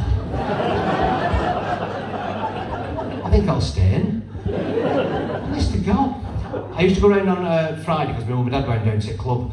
And I used to have a bath there, and I used to love being in a bath. And I was a bit of a brat, and I wouldn't get out. I loved having that bath. And she came in once, "Can we get out of the bath, David?" And I went, "Oh, I'm enjoying it." "No, you've been in too long. Your water's going cold. Get out of the bath now."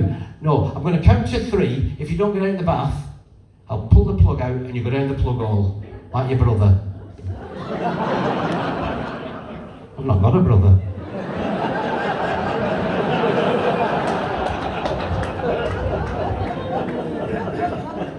All them things when your kids, they warn you about, all what happens if you pick your nose too much?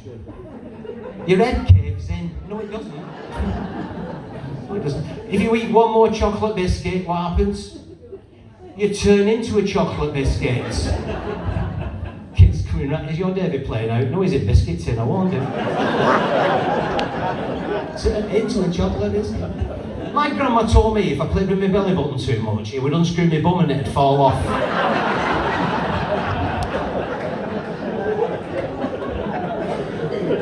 She was honestly, I could talk all night. Mad auntie, mad grandma Alice, and oh, she took us.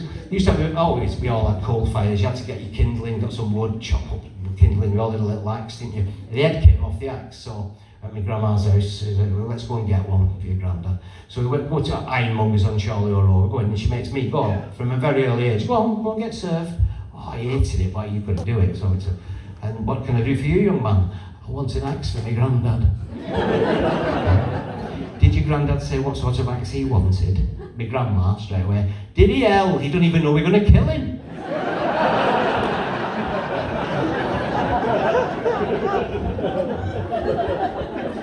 In later years, she lived with my mum. My mum made a cake, a cream cake for somebody at work. She made it on a Saturday, put it in the fridge so she could take it to work on Monday. She comes Monday, bit of a rush. Oh, the thing, what is the important thing? Missed it out. So she puts it in the fridge, and so nobody touched it. She puts a note on the cake that says, "Don't eat me. Don't eat me." Because Monday morning, opens the fridge, no cake, just crumbs on plate, and another note that says, "I don't take orders off cake."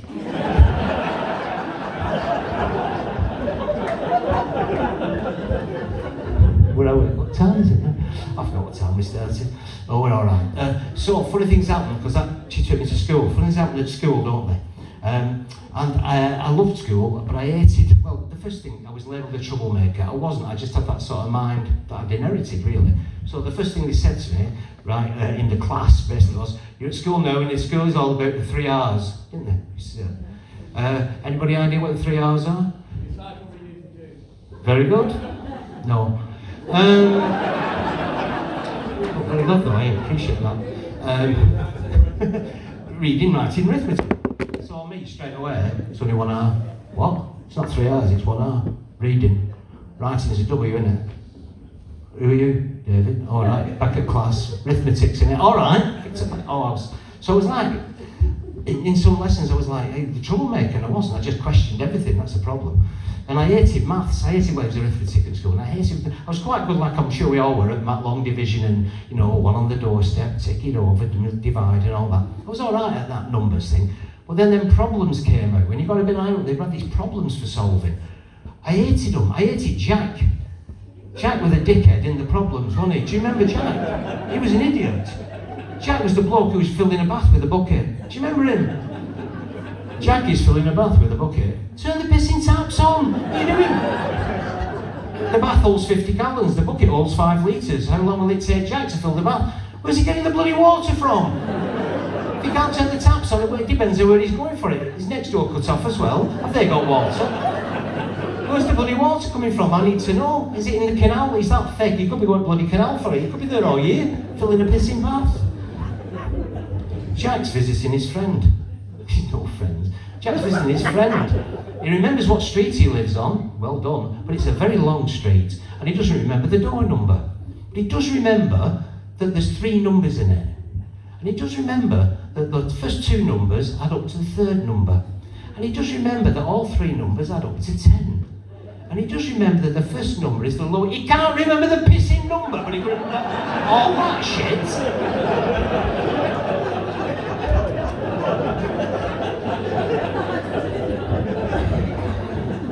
2, 3, 5. It's easy enough. I've got a couple. I would like to put into school syllabi, whatever you call them, right? This gets me. A train travels at 100 miles an hour. The distance between London Euston and Manchester Piccadilly is 200 miles. Why, on a Sunday, does it take it 4.5 pissing hours? Why? Shanice has 12 Snickers. She eats 5. She swaps the remaining 7 for 4 Mars bars, 2 Bounties and a Kit Kat. Chunky, obviously. She eats a chunky Kit Kat, she eats a Bounty, and she eats a Mars bar. And she swaps the remaining chocolate bars for a Big Mac. Why? is she wearing leggings? And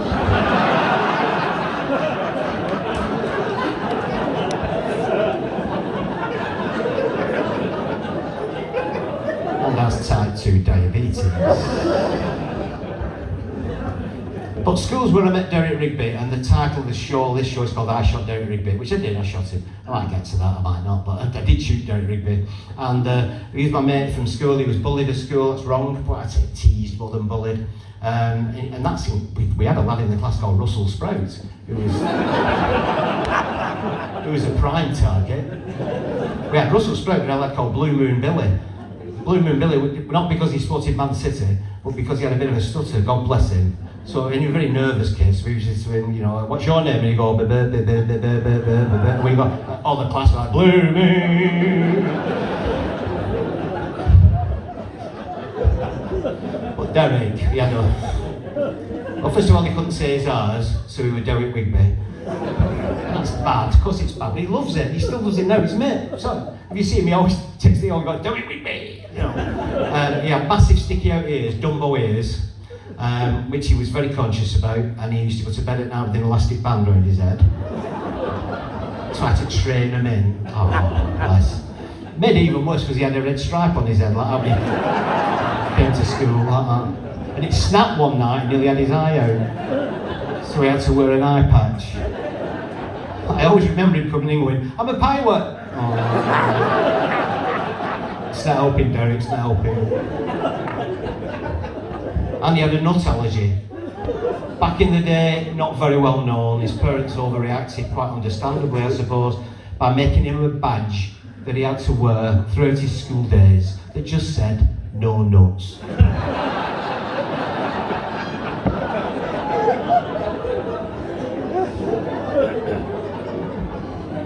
So he became the class clown. Now, this is an interesting thing. He became the class clown, which is a natural progression if you're being bullied a bit. But he became the class clown without knowing it because he just hadn't got a sense of humour. Now, we found out recently, and again, I know I always say this, but Google it. He turns out he's a literalist. So whenever you say it to him, even if it's a joke, he takes it literally. He believes you, no matter what you say, until he suddenly clicks about a minute later and he goes, oh, sorry, idiot, like that. But his initial reaction is, now, early examples of that in primary school, we just thought he was an idiot, right? So, big class, map of the world on the wall, Miss Hilton, I always remember her name, goes, Mary, come out, what's the map of the world? I want you to point to Australia. Very good, which she did. Sat back down. Derek Rigby, pay attention. Tell me, who discovered Australia? It was Mary, wasn't it?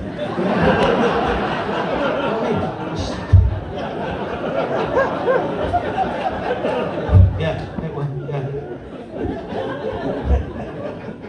Actually, this is very difficult to believe, but we had this stuff. So we had what do you call it? Anyway, we were not celebrating the World Wars, we were highlighting the World War. We had a week of reminiscences about the World Wars for the kids, terrible things. And we said, maybe you want to ask your grandparents if there's any memorabilia you can bring in, we can display and discuss.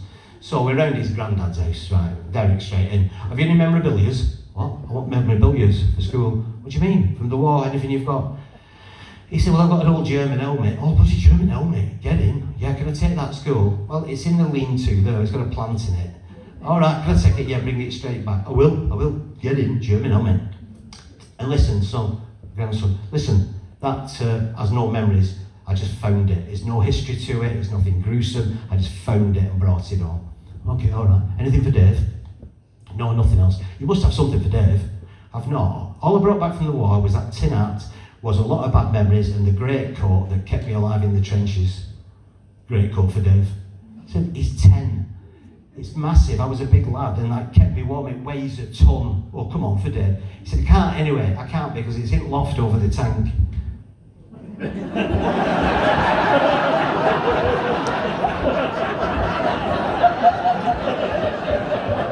We've got a tank.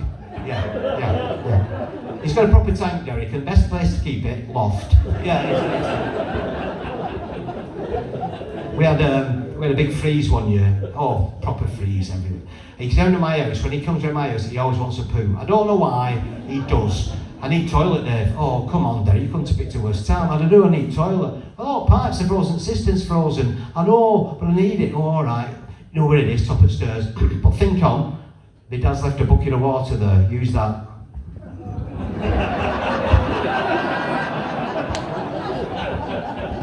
I brought it back down afterwards. What shall I do with it now? You've shit in my bucket.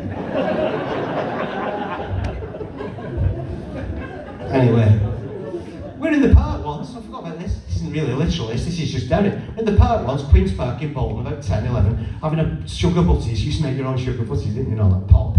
All that. He's suddenly on his feet. Oh my God, what? Kangaroo? Kangaroo? What, in Bolton? The kangaroo? Wow, it's a greyhound having a shit.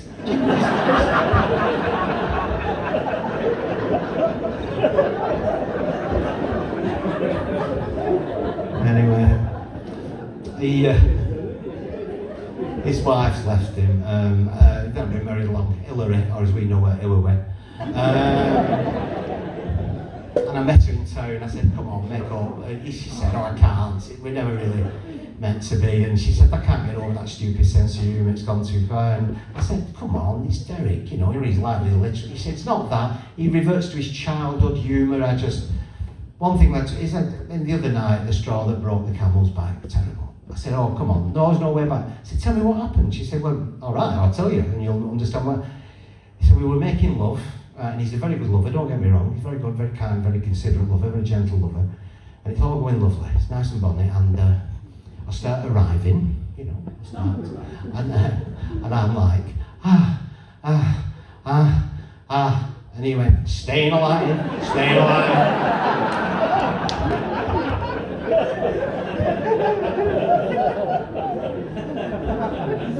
So that's Derek, God bless him. So we're coming up to Christmas, God knows what it's going to be like.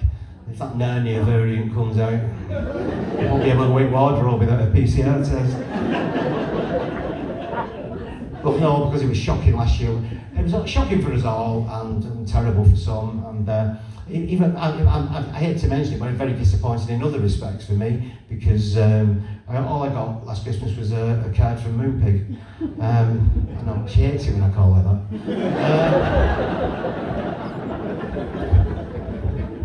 So this is interesting. So my great grandma Evelyn played the Celtic harp, right?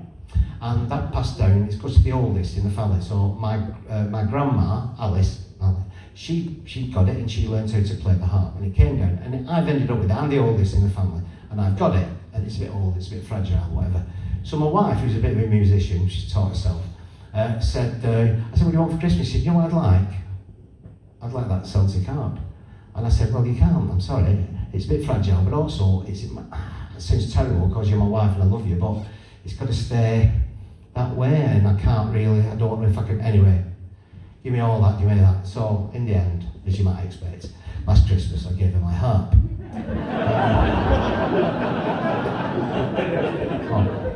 Very next day,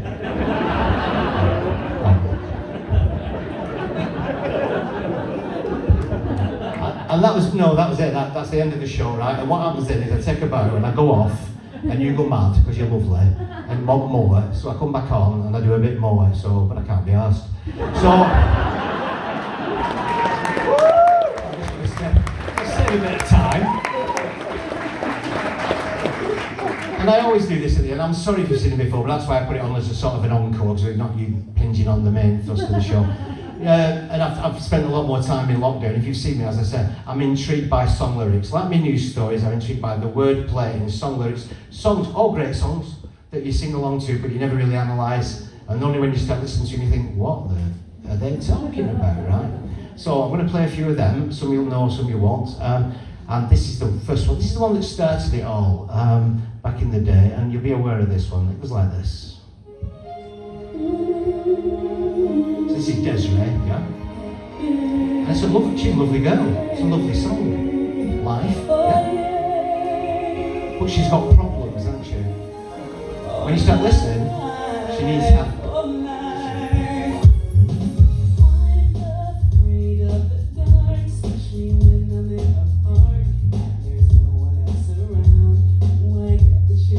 Let's get this straight. afraid of the dark. We've established that. Where's she gone? The park? You don't win the park if you're frightened of the dark. Especially when there's no one else around. You will get the shivers. You will. So, but she's frightened, isn't she? That's the trouble. She's frightened. She will be. I don't want to see a ghost. It's a sight that I fear most. Rather have a piece of toast. A ghost is the sight that she fears most. How much does she fear it? Well, she'd rather have a piece of toast.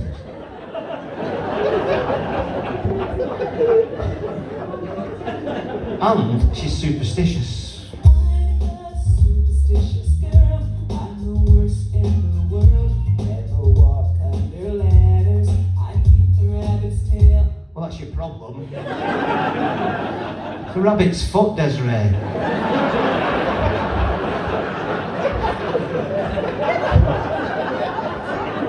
You can't go cutting tails off rabbits. Vanessa Williams, this, Save the Best Till Last. Again, fantastic song. Love this song. I love it. I play it all the way through if I could, but I can't because of this one line in it that goes. Sometimes the snow comes down in June. Sometimes the sun goes round the moon. Does it fuck? I'm sorry, that's me one. I'm allowed one. That's me one. Sometimes the sun goes round the moon. I've got a problem with snow in June, Vanessa. Honest to God. What law of astrophysics? It's sun sometimes goes round the moon, just now and again, occasionally. Maureen, you need your P20 on. The sun's going round the moon again. Absolute not. Some of the greats. My dad's favourite artist, The Memory, fantastic. My dad's favourite artist, so one of my favourite artists, sometimes came out with a load of all.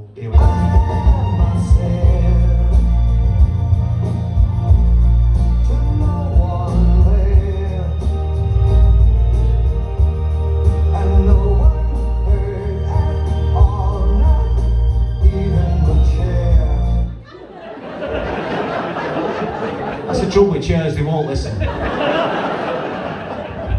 Not even the chair, even the ones with the big ears. Then, same song, a bit later on. Did you ever read about a frog who dreamed of being a king? And then became one. No. Did you? A frog who dreamed. Did you ever hear about this frog? No. Even the massive, the greatest hits, like this.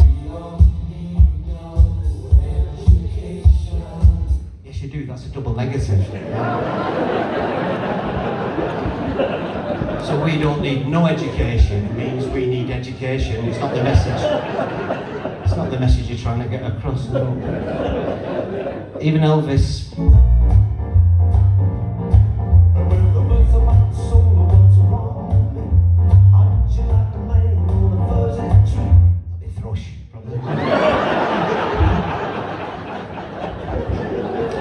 Elvis doing up a fuzzy tree with it.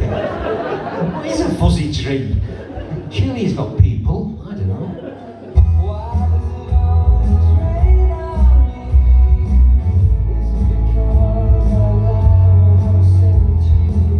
No, it's because you live in Darwin. Darren, sorry. Does anybody remember my brother who used to live in Darren, Cider Bob? No, he died a long while, God bless him. No, just asked all I'd ask. So yeah, some of my favourite ever songs, when you start analysing them. Thin Lizzy, I was talking to Nick on the sound before, one of our favourites. Let's take it.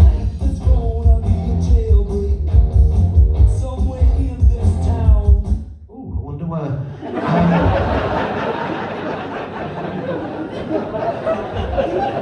It's definitely somewhere in this town. I don't know, I'll have to follow you. I'm new around here. What? Even Fleetwood Mac, listen.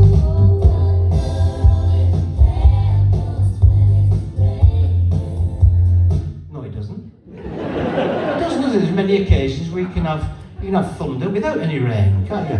A classic example, here we go. If you hear a clap of thunder,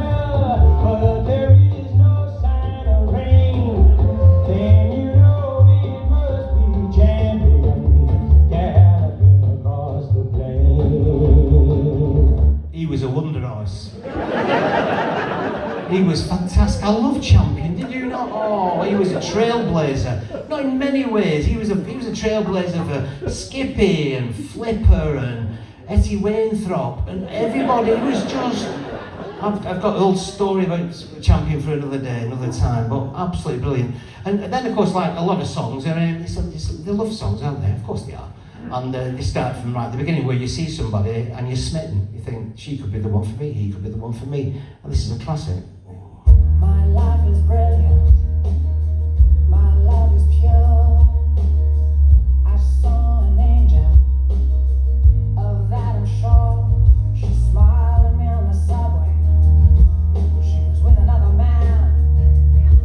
But I won't use her. Sleep on that. 'Cause I've got a plan. So he's got a plan. James Blunt, obviously. He's seen her, he's smitten. She's an angel with another man. Don't matter. He's got a plan. He's got a plan. You're beautiful. You're beautiful. You're beautiful. It's true.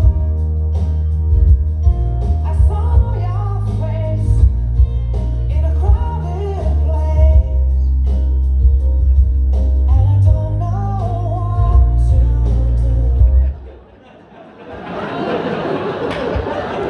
do. He's not got a plan, has he? He said he had a plan, he's not got one.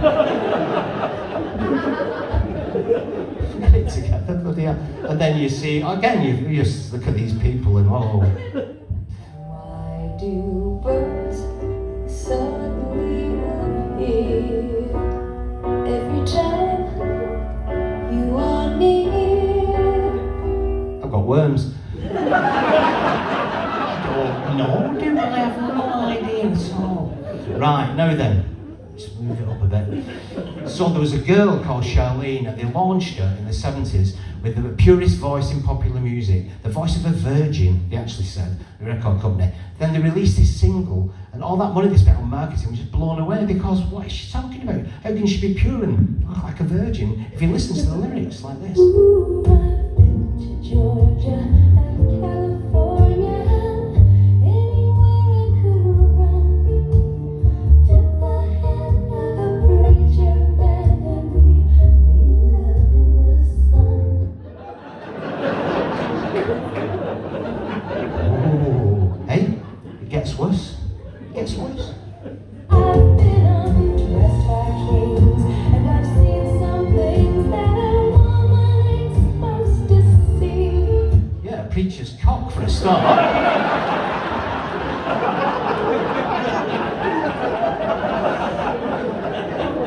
I would imagine that's top of the list, love, to be honest with you. And then you have this date, has it all gone well? Will they get back to you? Will they? Who knows? Who knows? You live in fear of what's going to happen, and I have to do this bit.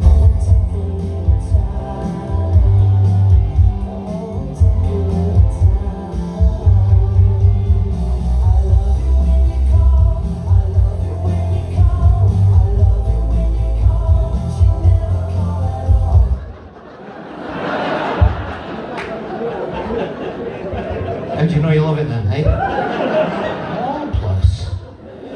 Also, I'll finish off with this one, my favourite, you might have heard it before, but listen, some of the absolute greats. Roy Orbison was one of my absolute greats, as is solo artist, Travelling Wilburys, and he had this song, and it goes like this. I'll cut it down to this one line, or two lines, or whatever, anyway. It goes like this.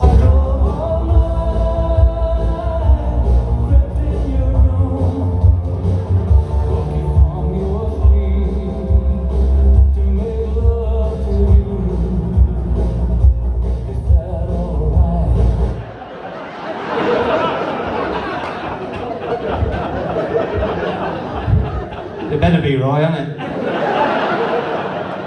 You got biting a pillow on E-wing.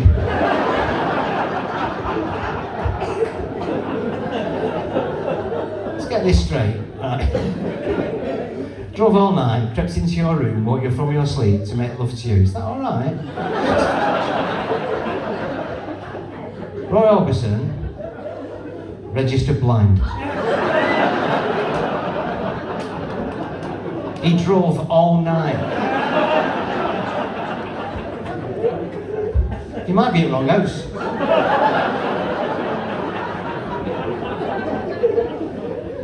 It might not have been 9.